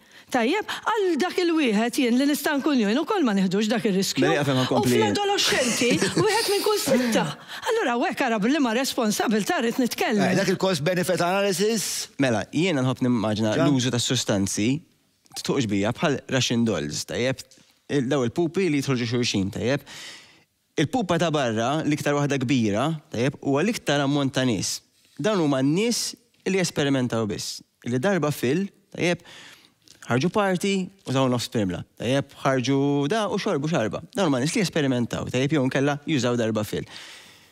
Differenza bejn tixrob xarba u nofs primla. Inqas minn hekk, tajjeb, il-pupa iktar il-ġewwa, tajjeb, huma dawk li jibdew l-użuna iktar regolari. Però mhumiex addicted, tajjeb, huma dawk li l-użu beda jagħmel xi forma ta' ħsara iva f'ħajjithom, tajjeb, mhux neċessarjament laqas, huma forsi dawk il-pazjenti li semmejli iktar kmieni illi għadhom jużaw mod regolari, pero ħajjithom it's in order. Iktar ma tħlu ġewwa, l-pupa ta' ġewwa net, illi iva vera, anke kif qalet Karin, tajjeb, huwa l-iktar ammont ta' nies żgħir teknikament għalkemm huwa xorta kbir ħafna, hemmhekk hemm l-addiction. Dik illi fihom is-sustanza mhux rebħithom ħadittilhom kollox. Kollox, il-familja, il-post fejn joqogħdu ħafna drabi. L-iktar ħaġa minnhom id-dinjità. Tajjeb ħadittilhom kollox hemmhekk. Issa li hu żgur huwa li iktar ma tikber pupa ta' barra, ukoll tikber pupa ta' nofs u tikber pupa ta' ġewwa. Allora jiena iva nixtieq li naslu f'punt fejn is-soċjetà tant immatura u tant tikber fl-imħabba tajjeb għal-uliedna, għal-żgħażagħ tagħna u tant nikbru anyway bħal Icelandic model, forsi konna ċans nitkellmu naqra fuq u tajjeb, tant nikbru nimmaturaw illi iż-żgħażagħ u anke l-adulti ma jibqgħux ifittxu is-sustanzi għaliex forsi jsibu iktar id-dopamina tagħhom fl-affarijiet li semmejna iktar healthy. Mela, grazzi ħafna il-każinisti u grazzi ħafna l-kelliema.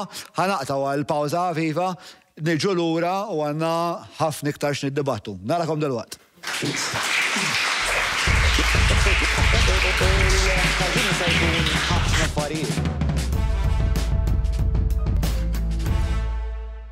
Jenu t-tim tiegħi nagħmlu l-almu tagħna biex natukom dibattiti riċerkati u mqanqlin kemm jista' jkun. Jekk qed tieħu gost tara il-każin inħeġġek biex tmur fil-ħolqa tawn taħt il-każin.mt/talk issa biex tkun tista' tagħmel abbonament għax il-każin joħroġ kull nhar ta' ġimgħa fid-29 fuq Talkis u inti tista' raħ fuq il-mobile, fuq l-smart TV, fuq il-laptop. Għaldaqstant żur dil-ħolqa biex kull nhar ta' ġimgħa tkun tista' issegwina fil-każin.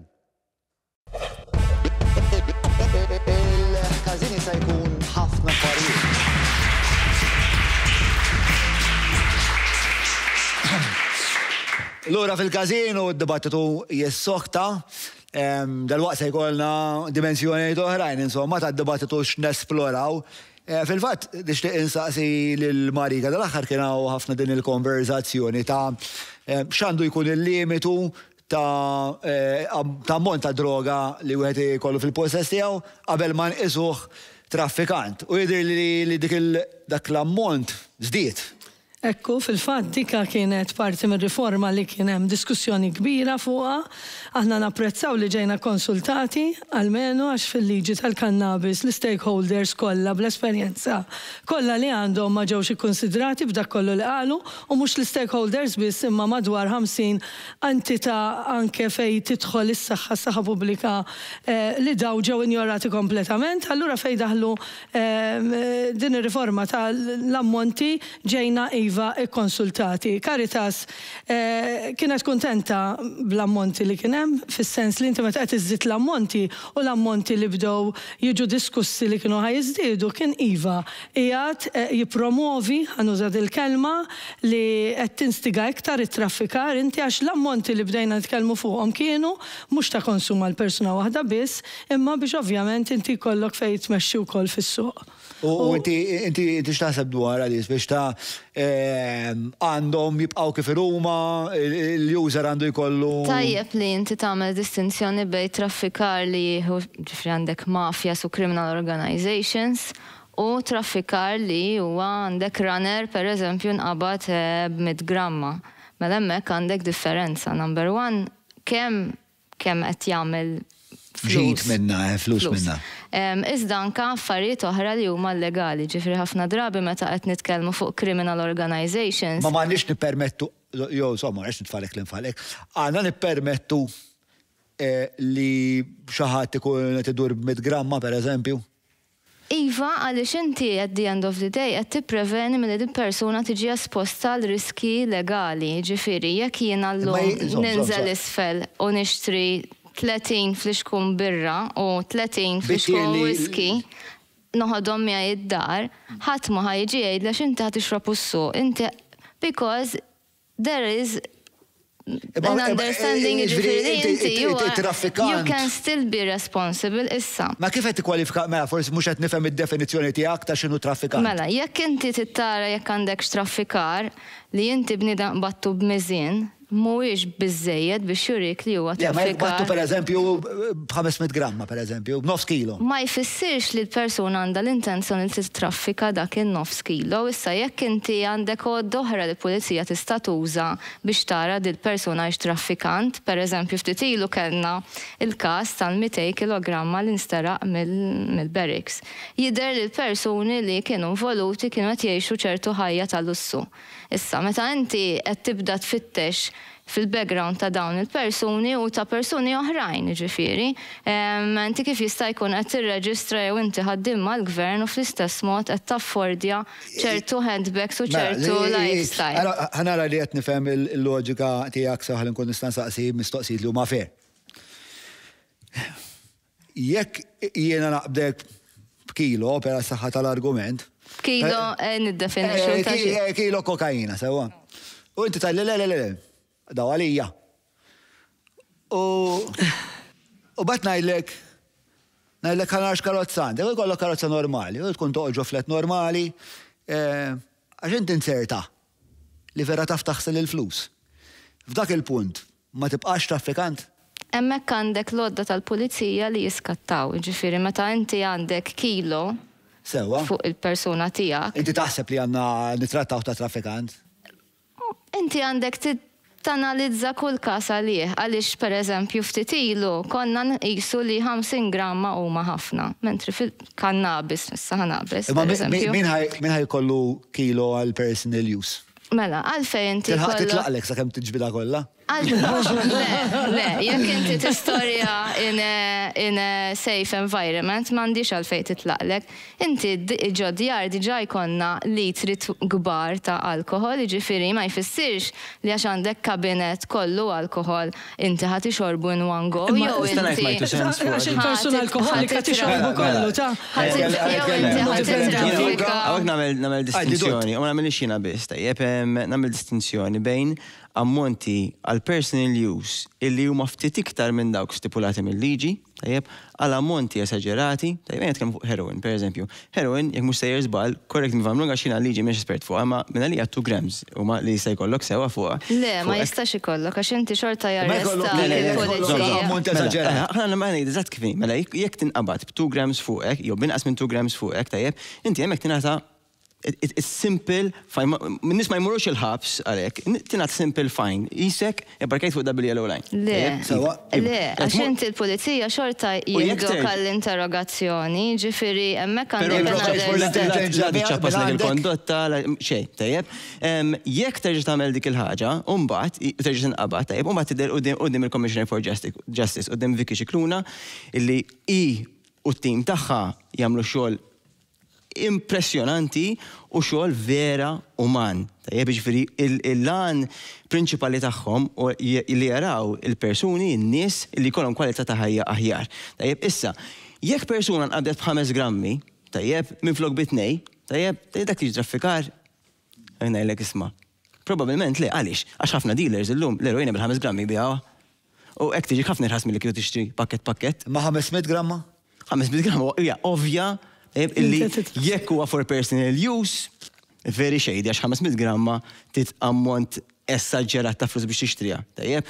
U eżatt, ġrinti dejjem għandek. So hemmhekk il-konklużjoni hija dan. Ma forsi jkollok il-flus u l-mezzi. Issa fuq daw il-każijiet ta' 5 grams, nqabdu 5 grams, tajjeb, u anke fuq mhux fuq każijiet hekk biss, imma anke fuq pereżempju, aħna t-tobba pereżempju ta' detox, tajjeb, issa l-oħra aħna t-tobba biss, mux social workers u affarijiet oħrajn, tlajna fuq 30 darba l-qorti.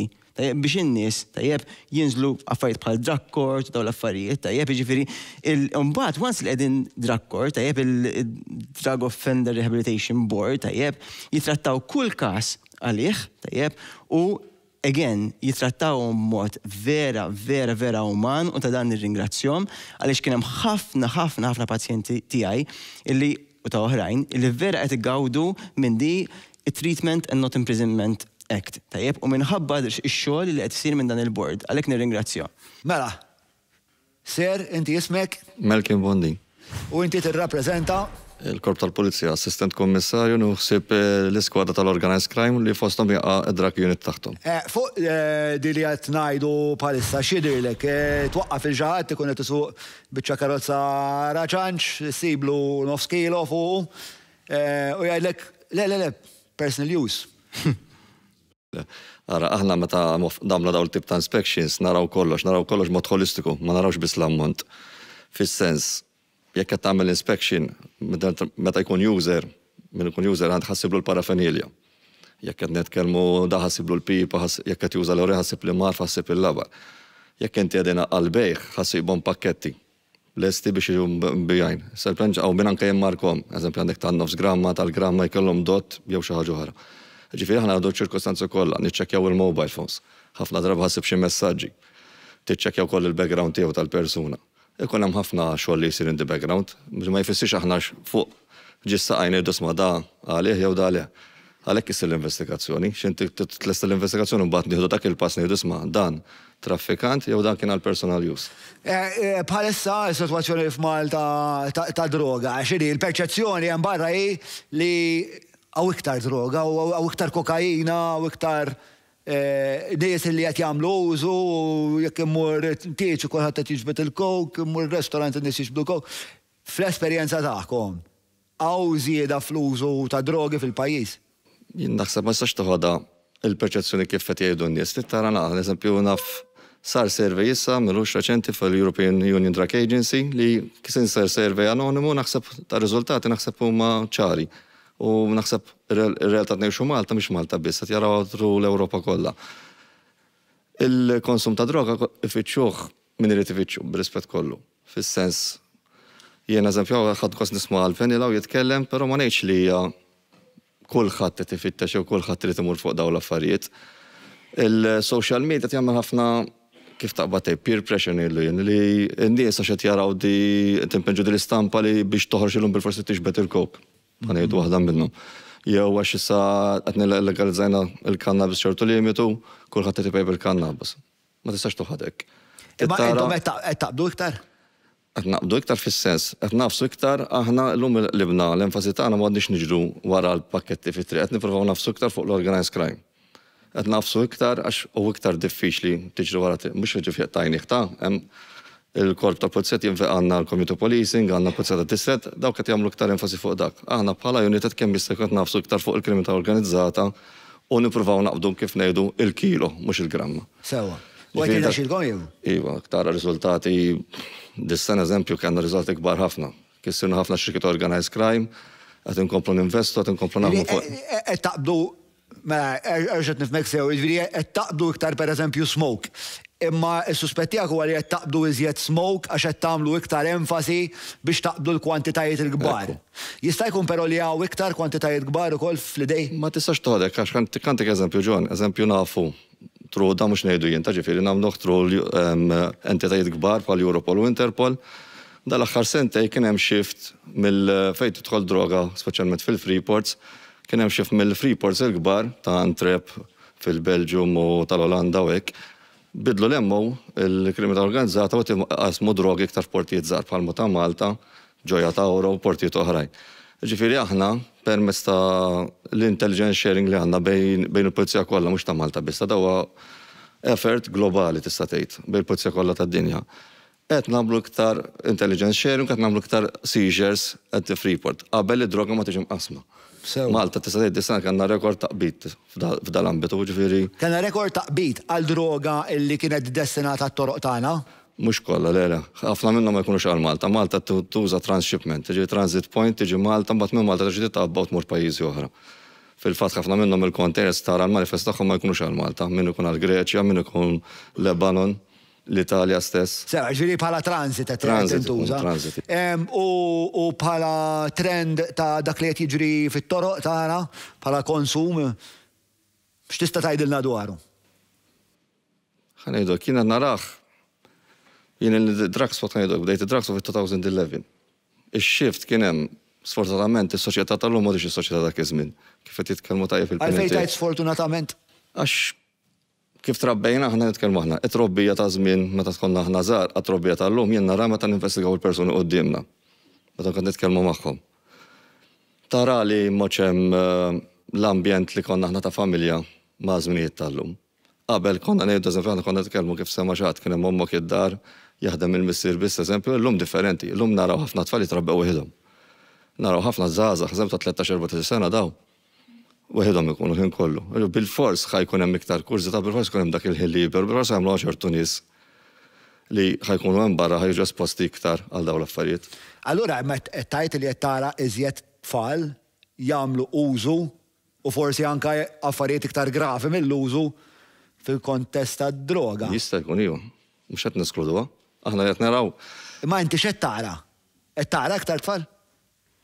It-tfal qed naħftu iktar magħhom aħna nippruvaw nedukawhom iktar. Qed nafsu ħafna fuq l-edukazzjoni wkoll aħna bħala pulizija bħalma u l-Caritas hekk nagħmlu ħafna talks fl-iskejjel. Immur hemm minn hemm nieħdu naqal filu wkoll minn hemm. Għax eżempju għandna spettur u għandna pulizija jagħmlu da jgħidulek, jindunaw jgħidulek ismu minn klassi ta' eżempju tliet irruħ ngħidlek jien hemm ċertu tfal li x'aktarx missu għax kif jirrispondu għad-domandi, minn kif nurruhom ċertu affarijiet, juruk isma' daw konxi, anzi jgħidlek isma' minnu esperti iktar minni kif tintuża droga. Fimt? Rifieri daw qed narawhom sfortunatament. Però l-edukazzjoni tajba, qed nagħmlu ħafna dat-talks ikunu tajbin għax aħna nġibuhom aware ta' ċertu affarijiet. Għax faċilment inti tara l-medja, faċilment tara l-sieħbek jgħidlek jinħriġ paċi fil-ħadd gost. Inti ovvjament personali inti boots on the ground, qed tkellimni wkoll fuq daw il-kampanji ta' edukazzjoni. Minn dak l-affarijiet li smajt il-lejla. X'inhi l-analiżi tiegħek minn din il-konverzazzjoni, x'tikkonkludi? Jien personali ngħid bej għandna stampa x'qed jiġri hemm barra, bej ma nistampa ċara x'qed jiġri hemm barra. Fis-sens aħna sfortunatament naraw immissu magħhom dal-każijiet ta' kuljum. Naraw kif taqbad ir-realtà. Hawnhekk qed naraw nies li ġew għal dan. Hemm ħafna każijiet oħra li ma jmurux Alla jgħinuna, sfortunatament. Nippruvaw ngħinuhom aħna kemm jista' jkun. Nippruvaw nwasluhom lejn il-Caritas li jissetqa. Meta nkellmuhom aħna nkellmuhom jekk forsaw perċezzjoni l-pulizija tikkastigahom sejrin żball, aħna l-pulizija nippruvaw ngħinuhom mill-ewwel. Kien hemm ħafna nies li aħna anke mmorru oltre mill-xogħol tagħna niġru warajhom, nippruvaw naraw kif nistgħu nisibuhom l-assistenza, niġru warahom fis-sens isma' mort il-Caritas, isma' mort l-appuntamenti, naraw minn ċertu kumpanija, isma' tiqfax tmur. Din hija bidla fil-mentalità tal-korp. Minn dejjem konna. Minn dejjem kienet li l-korp jipprova jkun anke jkollu soċjali. Għax u għalih faċli għajda, imma nixet il-livell, aħna ġibu n-nies mill-lock-up, id-detox ovvjament, u l-pulizija, again, jitrattaw il-pazjenti tagħna b'umanità li ma bħala. Iġifieri anke mhux l-ewwel darba li jġibulhom il-kafè u jġibulhom is-sandwiches. Iġifieri dil-mentalità l-pulizija qegħdin hemmhekk biex jaksu kux naf jiena. Aħna mal-community police, ġifieri fil-bidu lill-liġi kulħadd ħaseb li tista' tagħmel li trid għax hemm liġi. U b'rispett kollu kien hemm anke ġieli pulizija nċemplu jgħidlek issa jista' tajpa fit-triq tgħidlu le sorry. Imma mbagħad bdejna ovvjament naraw li l-liġi tiġi verament interpretata. Dal-aħħar rajtu naqra kritika fuq in-nuqqas ta' infurzar fuq il-marijuana, inti x'taħseb dwarha? Ma ngħidx titqis. Aw ħafna fejn iddur, ma tistax, il-polizija huma limitati fis-sens in-numru li għandna, nistax nikkontroll it-toroq kollha, ma nistax nikkontroll. Da iktar ixxu nara jint edukazzjoni li n-nies jiġu jitalmu għalkemm kif qalu tajjeb il-panel tiegħek, għalkemm issa ġiet il-liġi hekk, ma jfissirx għandek id-dritt tista' tagħmlu fejn trid. Se tkun responsabbli aħna isma' jekk jiena rrid mpejjeb il-marijuana, mmur id-dar bil-kwiet u mpejjebha bil-kwiet mingħajr ma ndeq il-ħadd. Mela, Sur Bondin, grazzi tal-intervent tiegħek, fuq kollox grazzi tas-servizz tiegħek. Ringrazzjak.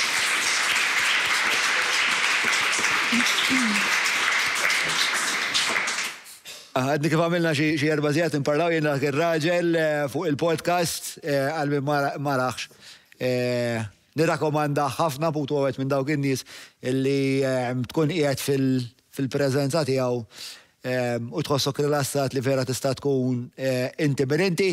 Putu jena xtaqt li inti tina spiex ta' l-overview tiegħek, spiex ta' inti għamilt lejla hekk tisma' naf li għandek opinjoni, naf li għatema għalbek u għallura musen saqsik xej għajr xtaħsib. Jieħu għet nisma mill-udjenza u plejt inħos nis ċaqqallu fuq s-sġijiet. Ximdejna nisimaw din il-tip ta' damage control estrema naħseb jina. Għax biex ma tajċ it-tfal tijak tużawx imma mel-għazla naħseb hija xi ħaġa estrema. Għaw Malta kellna sistema u għandna sistema fejn nippruvaw naqsu l-ħsara. Nagħtu siringi b'xejn u hemm ħafna affarijiet oħra li għaddejjin. Imma li immorru fuq dak il-livell ta' estremità naħseb hija xi ħaġa perikoluża. U naħseb għall-ħares il-policy makers tal-pajjiż jaslu biex jwettqu dawn it-tip ta' policies. Lim tip ta' policies jingwidaw, kħiġviri li per esempio dikriminalizzaw kollox għas-saħħa tal-argument? Dik waħda u anka li smajna l-lum f'dan il-program. Ġurem wis affarijiet li wieħed jista' jagħmel biex jinaqqas iħsara, all right? Biex jieħu ħsieb il-drug users u jgħidu għakifini, abbus u abbus, ma ngħidulux kelma oħra. Ma rfawx nużaw kliem li biex innaqsu il-gravità tal-abbus. Abbus u abbus, abbus ta' droga. U abbus ta' droga. Inti xat li abbużajt minn droga? Eżatt, jiena għamil 13 sena minn ħajti nabbuża, ili 25 sena clean, ili 20 sena naħdem mal-Caritas.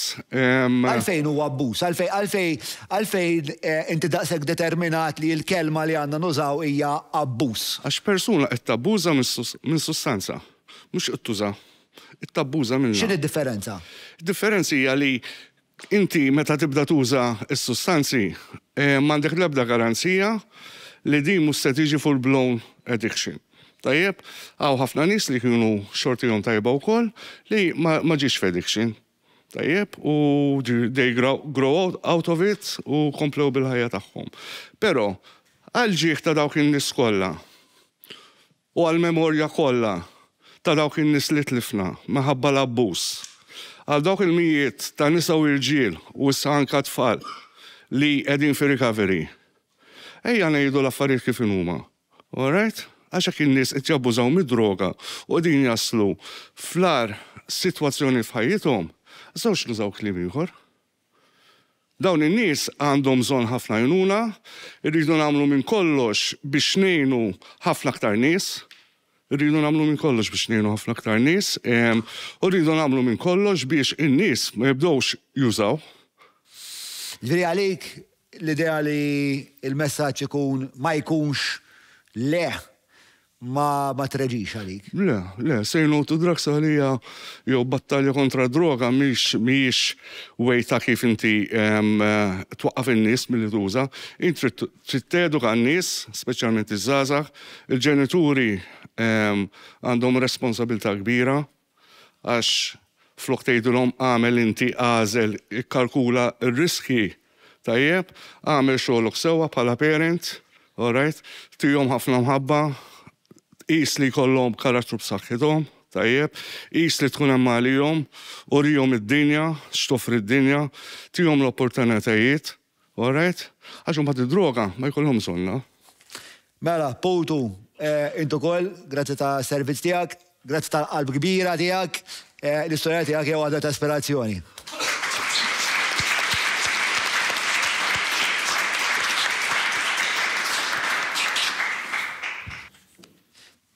Il-kazinis li jmiss dan jismu Sean Fenech.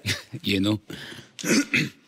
Mela, l-mistoqsija tiegħi dal-klim kollu ta' tnaqqis ta' riskju, tnaqqis ta' ħsara. Jista' jiġi interpretat bħala jisu sugar coating tal-fatt li id-droga tkisser il-ħajjiet, tkisser in-nies, u mhux tal-li ma' droga mhux biss għandek stejjer tal-Poutu li għatu kif tkellem u ta' Miguel u koll li li hemm nies marbutin, nies li tħobb, eċetera, li jħobbu. U mhux tal-li nies li tħobb, nies qrib tiegħek ma' s-soċjetà ġenerali, tipo droga fiha hemm ħafna kriminalità. Il-min tixtieq tindirazza din il-mistoqsija? Kulħadd jista' jwieġibha fil-verità. Alright, però naħseb l-iktar persuna naħseb li idonja biex twieġeb tkun. Forsi xi ħaġa li ma tantx ħareġ ċar huwa meta qed nitkellmu fuq human rights based drug policies maħniex ngħidu li inti għandek human right li tuża drogi, imma li inti tibqa' human being irrespective if you're using a legal or an illegal substance. Issa, id-drogi ovvjament għandhom il-benefiċċji u għandhom ir-riski tagħhom. Meta aħna qegħdin nużaw kliem alternattiv, dan ma ġiex mis-sema, ġifieri da li inti tuża kliem inqas stigmatizzat jgħin biex jekk persuna għandha problema tfittex l-għajnuna. Fil-fatt, wieħed mill-ikbar barriers biex persuna tfittex l-għajnuna huwa l-istigma u d-diskriminazzazzjoni. Ġifieri li inti kollok miżuri bħal decriminalization, depenalization kif rajna fi 2015, kollha jgħinu biex inaqsu mhux neċessarjament l-użu ta' drogi imma r-riskji u l-użu problematiku li huwa relatat ma' dawn is-sustanzi. Meta tajt sentenza bħal drogi għandhom il-benefiċċji tagħhom u għandhom il-problemi tagħhom, tħoss li kultant isa ħanuħulu minna ta' diet jew bit-sokkor. Le, laqaxxej. Timminimizza naqra Le, laqaxxej, anzi, nagħti l-istampa ċara għaliex ħafna drabi nitkellmu biss fuq in-negattiv u ninsew li l-persuna qed tieħu xi tip ta' benefiċċju. Ovvjament, meta qed nitkellmu fuq dipendenza, hemmhekk imbagħad għandek sitwazzjoni differenti. Għalina Mattew? L-ewwel semmet il-problema mhijiex id-droga mhijiex l-addiction u l-addiction mhijiex id-droga. Huma affarijiet żewġ affarijiet kompletament differenti. Waħda mill-affarijiet għalfejn il-persuna tiżviluppa addiction hija trauma. Addiction is a trauma response. It's a trauma response. Now, drugs are a symptom of society. Huwa sintomu, mhuwiex il-problema. U minn hawnhekk qed nara l-mistoqsija tiegħek. U qed nifhimha b'naqra lenti differenti. Issa għandna nfittxu li jkollna soċjetà qed infittxu fejn in-nies jużaw inqas droga. Jiġifieri s-soċjetà hija l-highlight mhux id-droga f'dik il-mistoqsija li poġġejt inti. Għax aħna din nfittxu soċjetà. U l-problema hija s-soċjetà mhux id-droga. U aħna bħala membri ta' din is-soċjetà x'għandna nagħmlu? Stja. Programm ieħor Naħseb kollox. Waħda mir-raġunijiet għalfejn kont nistenna da programm ma nafx kemm il-sena hija forsi li nkun bil-qiegħda hawnhekk. Ma nistgħux aħna nwieġbu dik il-mistoqsija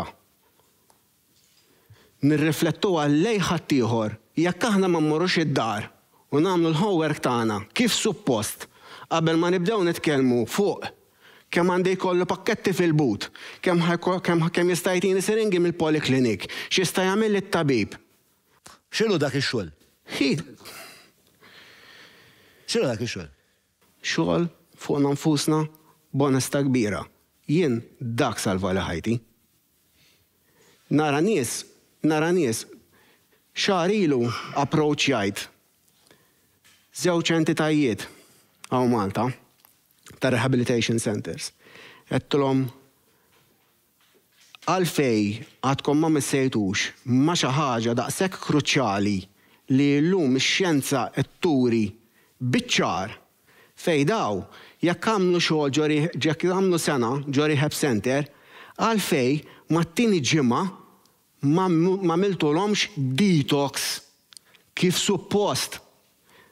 Daw in-nies immorru għand psikjatra jagħtihom pirmla 2-3 sew li l-half-life tagħha ġifieri dik kemm tibqa' bl-effett.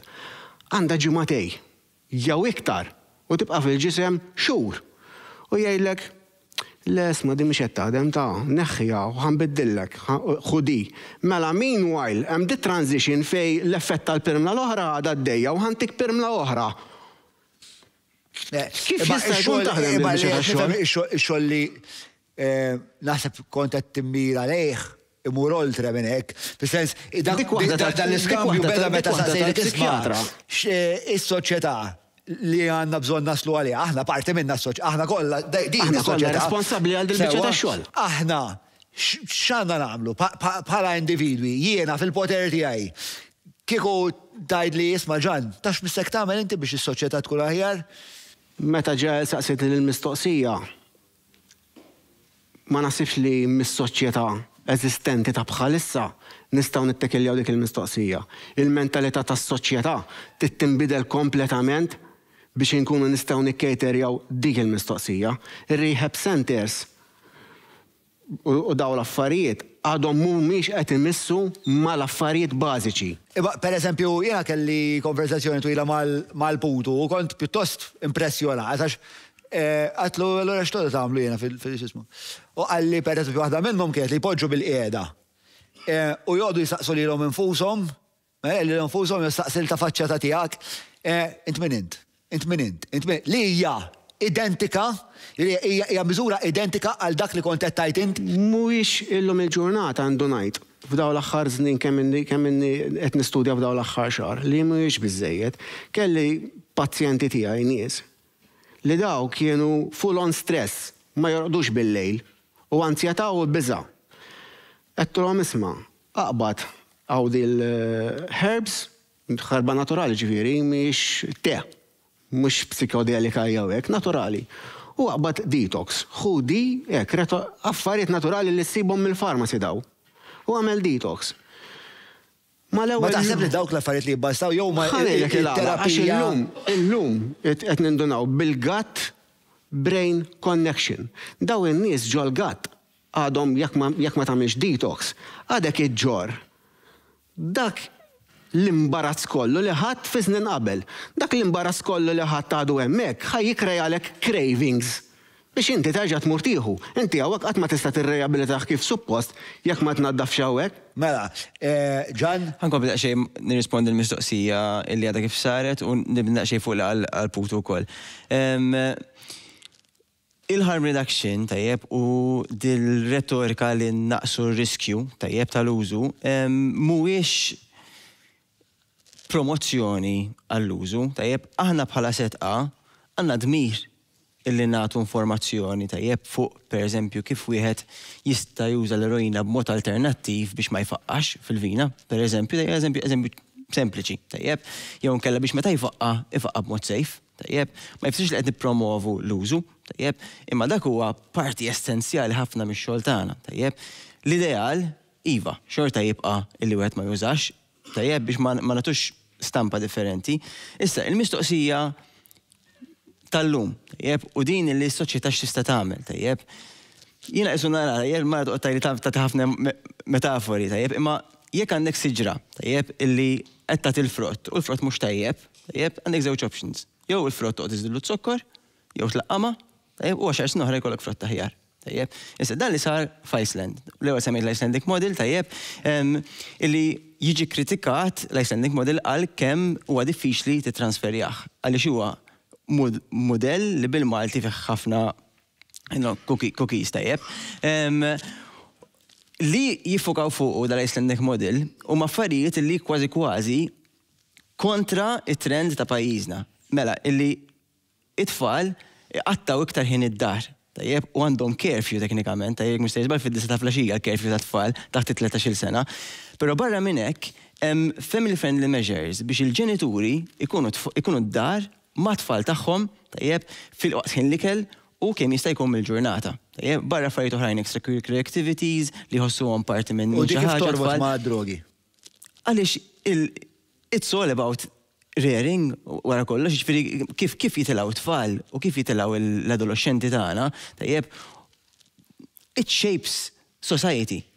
And it shapes connection, tajjeb, it shapes. U din il-connection twassal biex twassal imma biex ikollha r-riżultati li inti għatija għandu jkollna meta saqsejt il-mistoqsija tal-Iva. Ir-riżultati huma tajbin kif għadlek id-diffikultà ta' Iceland hija transferability, tajjeb, però kien hemm riżultati tajbin ħafna. Issa Malta, kważi nisimgħu bil-kontra, tajjeb, illi biex il-parents jaħdmu iktar intawlu il-ħinijiet tal-iskola, u intawlu il-ħinijiet tal-childcare, tajjeb, li ma tixtru, imma n-narrattiva hija dik aħdem. L-istudji ituna x'nifmu illi parti minn din it-trauma li qed iħossu il-ġenerazzjoni tagħna hija nuqqas ta' connection mal-ġenituri. Mela, again, ħalli ma nġeneralizzawx, tajjeb, għax ħajk żgur li jkun hawn minn id-dejq u l-ħaġa, mhux kull min juża droga, tajjeb, juża droga. Għax huwa traumatizzat. Juża biex jieħu baż. Però iva fuq l-ambitu ta' soċjetà, tajjeb, iva, tajjeb meta il-family unit u dak illi hemm id-dar, it is weakening u qed jiddajjef. Fim tal-loġika. Il-loġika hija li hemm żgħażagħ jew nies li jużaw id-droga għal pjaċiru mhux għandhom xi weġġa partikolari x'ikunu avventurużi. Però hemm mbagħad min qed jindokraw ġieħ u iktar ma ħajkollok ġieħ fis-soċjetà, iktar ħajkollok minn dawk in-nies li qed jindokraw ġieħ. ħajkolli ngħaddi għall-mistoqsija li biex nagħmel enfasi żgħira. Karen kellha pjani differenti minn tiegħi. Skużani, ġast biex nagħmlu naqxej definizzjoni. Harm reduction mhijiex biss tnaqqas meħsara mis-sustanza. Iżda anke wkoll tindirizza legal and social risks. Għalhekk decriminalization jaqa' taħt harm reduction approach. Deregulation ġib problemi illi m'għandniex ċans naħdmu. Other forces li jinfluenzaw. One of the major forces is decriminalization. Konversazzjoni għal-backstage. Mela, ħan iprofa noħroġ naqra sens minn ħalqi għax imħawad vera, ma niprofa. Meta biex nitfa' naqra kuntest fuq saqsi u ngħid, Bernard Gregg ftit żmien ilu, ftit ġranet ilu qal li ħaj fittex jibda gwerra kontra droga. Tiġa tefa' ħafna affarijiet u ħafna nies taħt imbrella waħda li għalija għamlet ħafna ħsara lil dawk in-nies u lil partit tiegħu milli prova jagħmel ġid. Meta konna iżgħar u konna noħorġu nesperimentaw, kien hemm nies jużaw għal raġunijiet differenti. Min biex jieħu pjaċir, min biex joħrab id-dar, min biex jaħrab mill-problemi tad-dar, min għax kellu xi flus jonfoq, u min forsi biex jatti uġieħ tantu profond laqas biex ikun jaf li kollu dak l-uġieħ. Kulħadd mar kull direzzjonijiet differenti. Hemm min wasal sat-tarf, hemm min qabeż it-tarf, hemm min mar nexxelux jarġa' jitla' minn dak it-tarf. Once li kbirna, hemm ħafna, jiena mdawwar ma' nies li jużaw, minn nies li jużaw. Jiena ġieli użajt, ma niddejjaqx ngħid. Dawk in-nies, l-istess nies, imdawrin biktar nies li jużaw. Issa, palma hemm nies differenti li jużaw, palma hemm raġunijiet differenti għal xiex jużaw. Hemm dawn id-drogi differenti għal xiex jiġu użati. Issa, jiena għext barra palma hemm ħadd ieħor. Sibt pajjiżi fejn kien hemm ċertu kontroll għal ċertu drogi li sibta vera komda. Il-Kanada fejn għext jiena għandhom problema kbira ta' methamphetamine u crack. Problema kbira enormi li jipprovaw jħorġu n-nies mis-cities u jitfawhom ġo towns barra u jtuhom id-drogi b'xejn hemmhekk. Imma sabu mod kif jirregolaw, jikkontrollaw il-marijuana. Qed l-ewwel li m'hemmx mod kif tista' ma ddejjaqx il-ġirien. Jiena qatt ma kont fan tal-marijuana, il-trembel u rieħa, imma hemmhekk sibni komdu, nikdem biċċa ħelwa wara nlest il-ġurnata, l-edible, mhux bħal ta' Malta li hija sintetika, li hija magħmula, hija aktar naturali hemmhekk m'għandejjaq il-ħadd, nara nofs film u norqod. U m'għandejjaqx in-nies bil-irwejjaħ u bitħaħen, dik m'għandniex hawnhekk. Il-kokaina ta' hawnhekk x'inġejt lura, il-joint jew il-blokka smoke li konna nsibu f'kull but 10 snin ilu, illum saret gramma kok. U tant kemm hawn, tant kemm wiesa, duqta. Bdejt din l-istqarrija tiegħek bil-idea ta' Bernard Grek li se jagħmel gwerra kontra d-droga. Nispiċċa bija mbagħad nerġa'. Issa, għalfejn taqsam ma' l-esperjenza tiegħek Malta barra minn Malta qed tgħidli isma'. Il-ħaġa mħawda, id-dialogu, id-diskors, il-policies, mhux bejn in-nies, bejn dawn in-nies ta' qudiemna u bejn il-policy makers. Imħawwad, jisu hemm dista kbir. Issa, tant kemm hemm tħul ta' bladdox. Jiena ħadd qata. X'kien l-isball kardinali li għamel Bernard Grek meta qala di?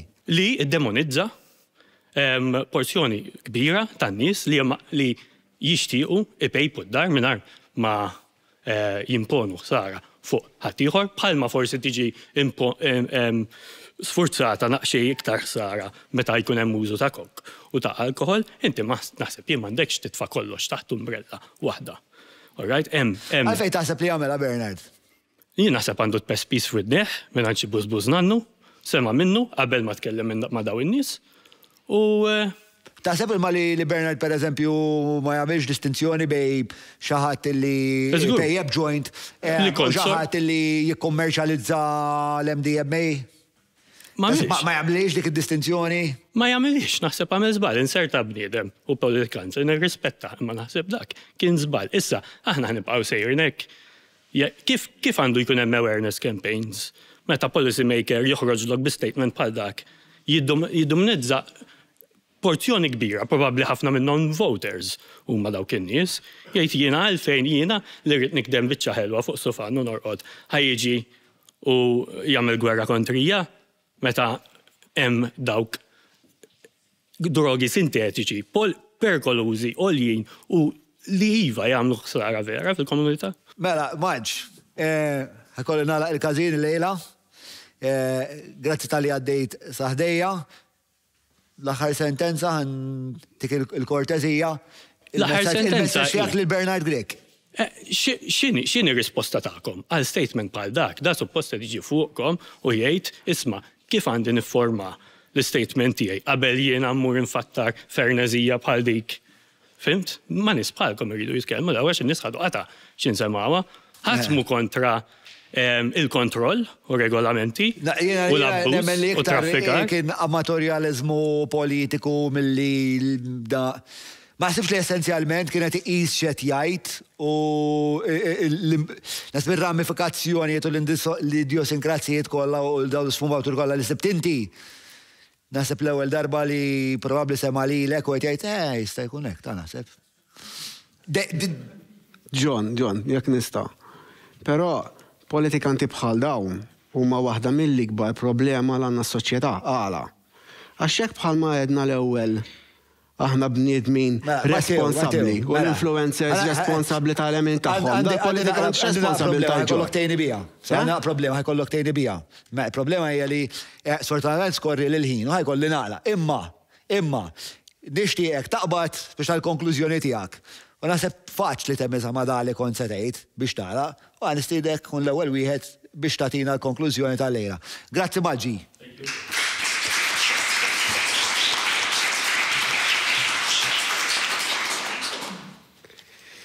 naħseb waħda mill-affarijiet li mhux qegħdin nagħmlu distinzjoni bejn l-affarijiet bħalma qed l-ewwel, droga hija droga, addiction hija addiction.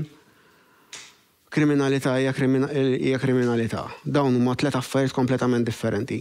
Id-droga qatt ma kienet separata mis-soċjetà. Is-soċjetà dejjem kien hemm subculture ta' droga fija. U kien hemm ritwal marbut magħha. Da min ipejjeb sigarett minn rembel sigarett. X'aktarx iktar iħobb rembel sigarett milli jħobb ipejjeb sigarett. L-istess minn iħobb jixrob iktar iħobb it-tazza f'idejh milli jħobb jixrob. Jiġifieri din hija sustanza il-barra minna li hemm ritwal marbut magħha. Ir-ritwal iġibna f'dak li kien qed jgħid Gianluca.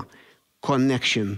Hemm connection. Fl-aħħar mill-aħħar dik il-connection aħna rridu nagħmluha ma' Alla l-univers se jaħlu li trid. Fl-AA jgħidu li addiction is a spiritual disease. U kif qegħdin naraw is-soċjetà iktar ma tmur, il-problema hija li iktar qed immorru l-bogħod minn Alla u minn li aħna Alla. Dik waħda mill-problemi nisibu fiha. Apparti affarijiet oħra bħal nutrition. Fej meta kont fl-80s il-cancer u ċertu tip ta' diseases kienu qegħdin jiħħitjaw nies fuq is-sebgħinijiet tagħhom. Illum il-ġurnata il-window qiegħda 25 il-fuq, jekk mhux inqas. Magħhom dawk mhux daw id-diseases biss niżlu, imma kwalunkwe disease li għandha s-soċjetà. Waħda minnhom hija l-addiction. Jekk l-addiction tirrifletti fuq droga. Ġifieri għalhekk qed tinżel it-threshold tal-soċjetà. Naħseb irridu nagħmlu episodju. Mhux qed ngħidilek bin-naked ġifieri. Naħseb nagħmlu episodju jekk din hijiex soċjetà marida, x'inti tagħmel dal-statement. U naħseb ikun tajjeb li nanalizzawha. Waħda mill-affarijiet għax kont inħares lej ħaddieħor kif qed iġib ruħu, jien minix minn hawnhekk, żgur. Kont ngħid minix minn hawnhekk għax daw l-affarijiet li qegħdin jgħidu daw in-nies. L-affarijiet qegħdin jgħidu, l-affarijiet fuq qegħdin jitkellmu, possibbli m'hemm xejn iktar importanti milli ngħidu. Għax dejjaqni dak, għax dejjaqni l-oħra, għax għandi hekk u għax għandi l-oħra. Mela, Matteo, grazzi. Closing statement tiegħek Mar. Jiena inti bdejt bil-kelma soċjetà u jien ħafna drabi nibda nistaqsi min is-soċjetà dak ir-raġel u l-mara li qegħdin wara l-karozza dom iqumu diġà b'dannazzjoni fuqhom tieqaf twaqqaf xih biex jaqsam jibda jdoqlok il-ħorn u kważi jinżelek bil b'xi ħadida f'idu min is-soċjetà li qegħdin nitkellmu dwarha hija dik li għandha ġirja sfrenata akademika li tifel ta' 6 snin diġà rridu isir avukat u jibda jistudja low levels f'dik l-età min is-soċjetà tagħna. Dik li llum sirna nitkellmu fuq il-well-being jisu xi klixe kulħadd jitkellem fuq u dal-well-being u maħniex nanalizzaw il-work-life balance li kulħadd jgħid dal-work-life balance u mbagħad maqtul birsini barra jien minn ġurnata xogħol għadni laqas mort id-dar u rid imur insajjar issa u għandi ħin għalija nnifsi fejn hu l-work-life balance tiegħi. Allura rrid nibda nifhem jiena min jieħu s-sustanzi minn xiex qed jaħrab minn dis-soċjetà.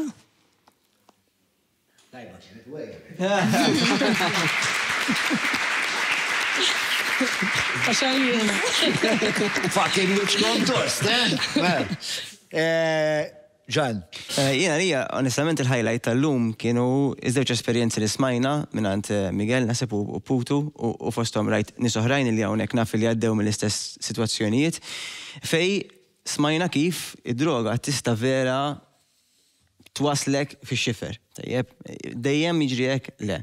Però dawn li smajna llum huwa naqbrekiet l-istajr ta' suċċess, ġifieri llum ma smajniex kull min għadu fil-ħama, u kull min il-ġenituri li tilfu it-tfal tagħhom, jew il-ġenituri li għadhom bit-tfal tagħhom ma jafux fejn qegħdin, dawn ma smajnihomx illum.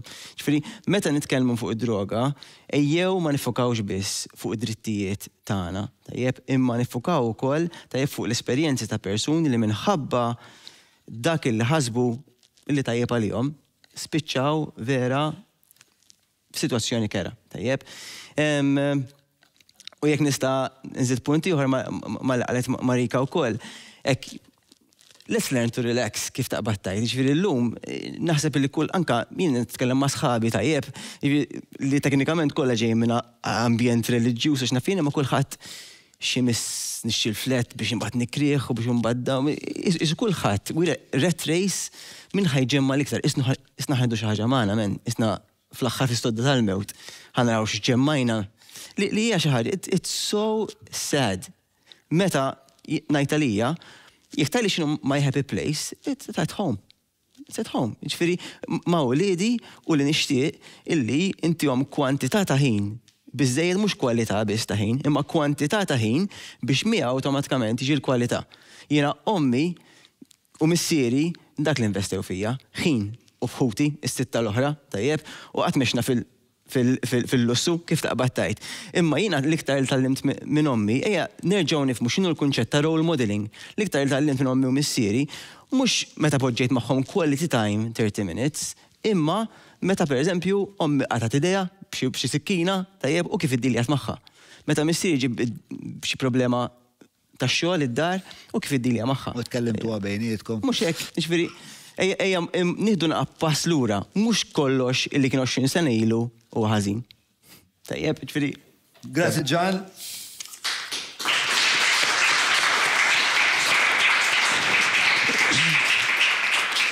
Karen? Mela jiena nixtieq nagħlaq bil-messaġġ li kemm il-darba ġie ripetut mill-UN Special Rapporteur for Health fej kemm il-darba wissa li l-war on drugs ħolqot iktar problemi mill-actual drogi nifisom, għaliex kellek huge human rights abuses, kemm sfortunatament mill-pulizija iżda anke minn istituzzjonijiet oħrajn.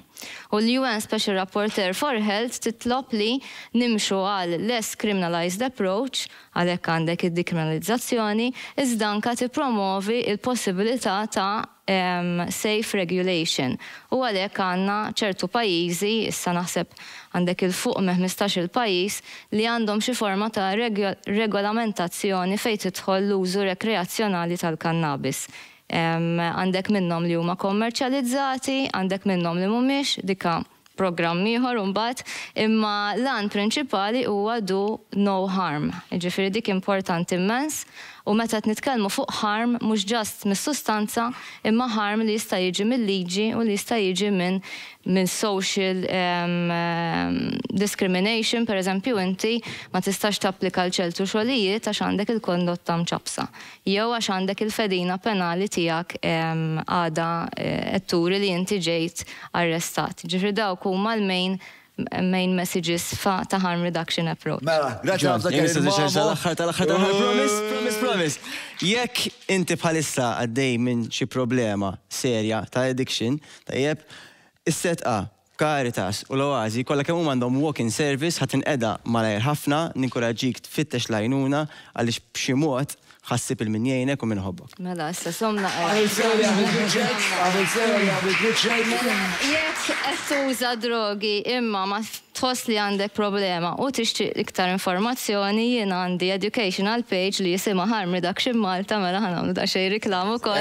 Jekk forsi xtaqt tkun taf kif kabbar il-bicep u ma tkunx taf kif, u forsi tixtieq illi xi ħadd tifhemek. Mela, ħandi issa għal-każin, intom, il-każinisti, jekk jogħġobkom, il-vot tagħkom. Infakkar il-vot li qed jittieħed lejla ġewwa każin u anke qed jittieħed fuq il-medja soċjali tagħna huwa dwar il-mistoqsija. Għandna nfittxu li jkollna soċjetà fejn in-nies jużaw inqas id-droga, il-każin wieġeb hekk. 75% qalu iva, 18% qalu le, fil-waqt li 7% għalhom daqsxejn ċerti. Nixtieq nirringrazzja l-kellima kollha, nixtieq nirringrazzja n-nies kollha li ġew fil-każin, il-każinisti li qasmu l-istejjer tagħhom, ħsibijiet tagħhom, il-pulizija, nies li jagħtu servizz lill-komità, applaws kbir għalikom.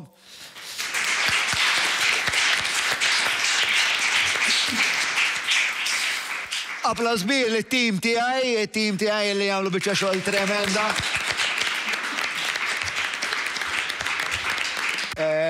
U minn qalbi, grazzi ta' din il-konverzazzjoni li jinsib ta' challenging ħafna. Kien challenging ħafna, però kienet rispettiva ħafna, però naħseb fejn kellna bżonn naqsu naqra l-punta fasniħu kull. Grazzi lilkom u narak il-ġid mad-diela. Thank you.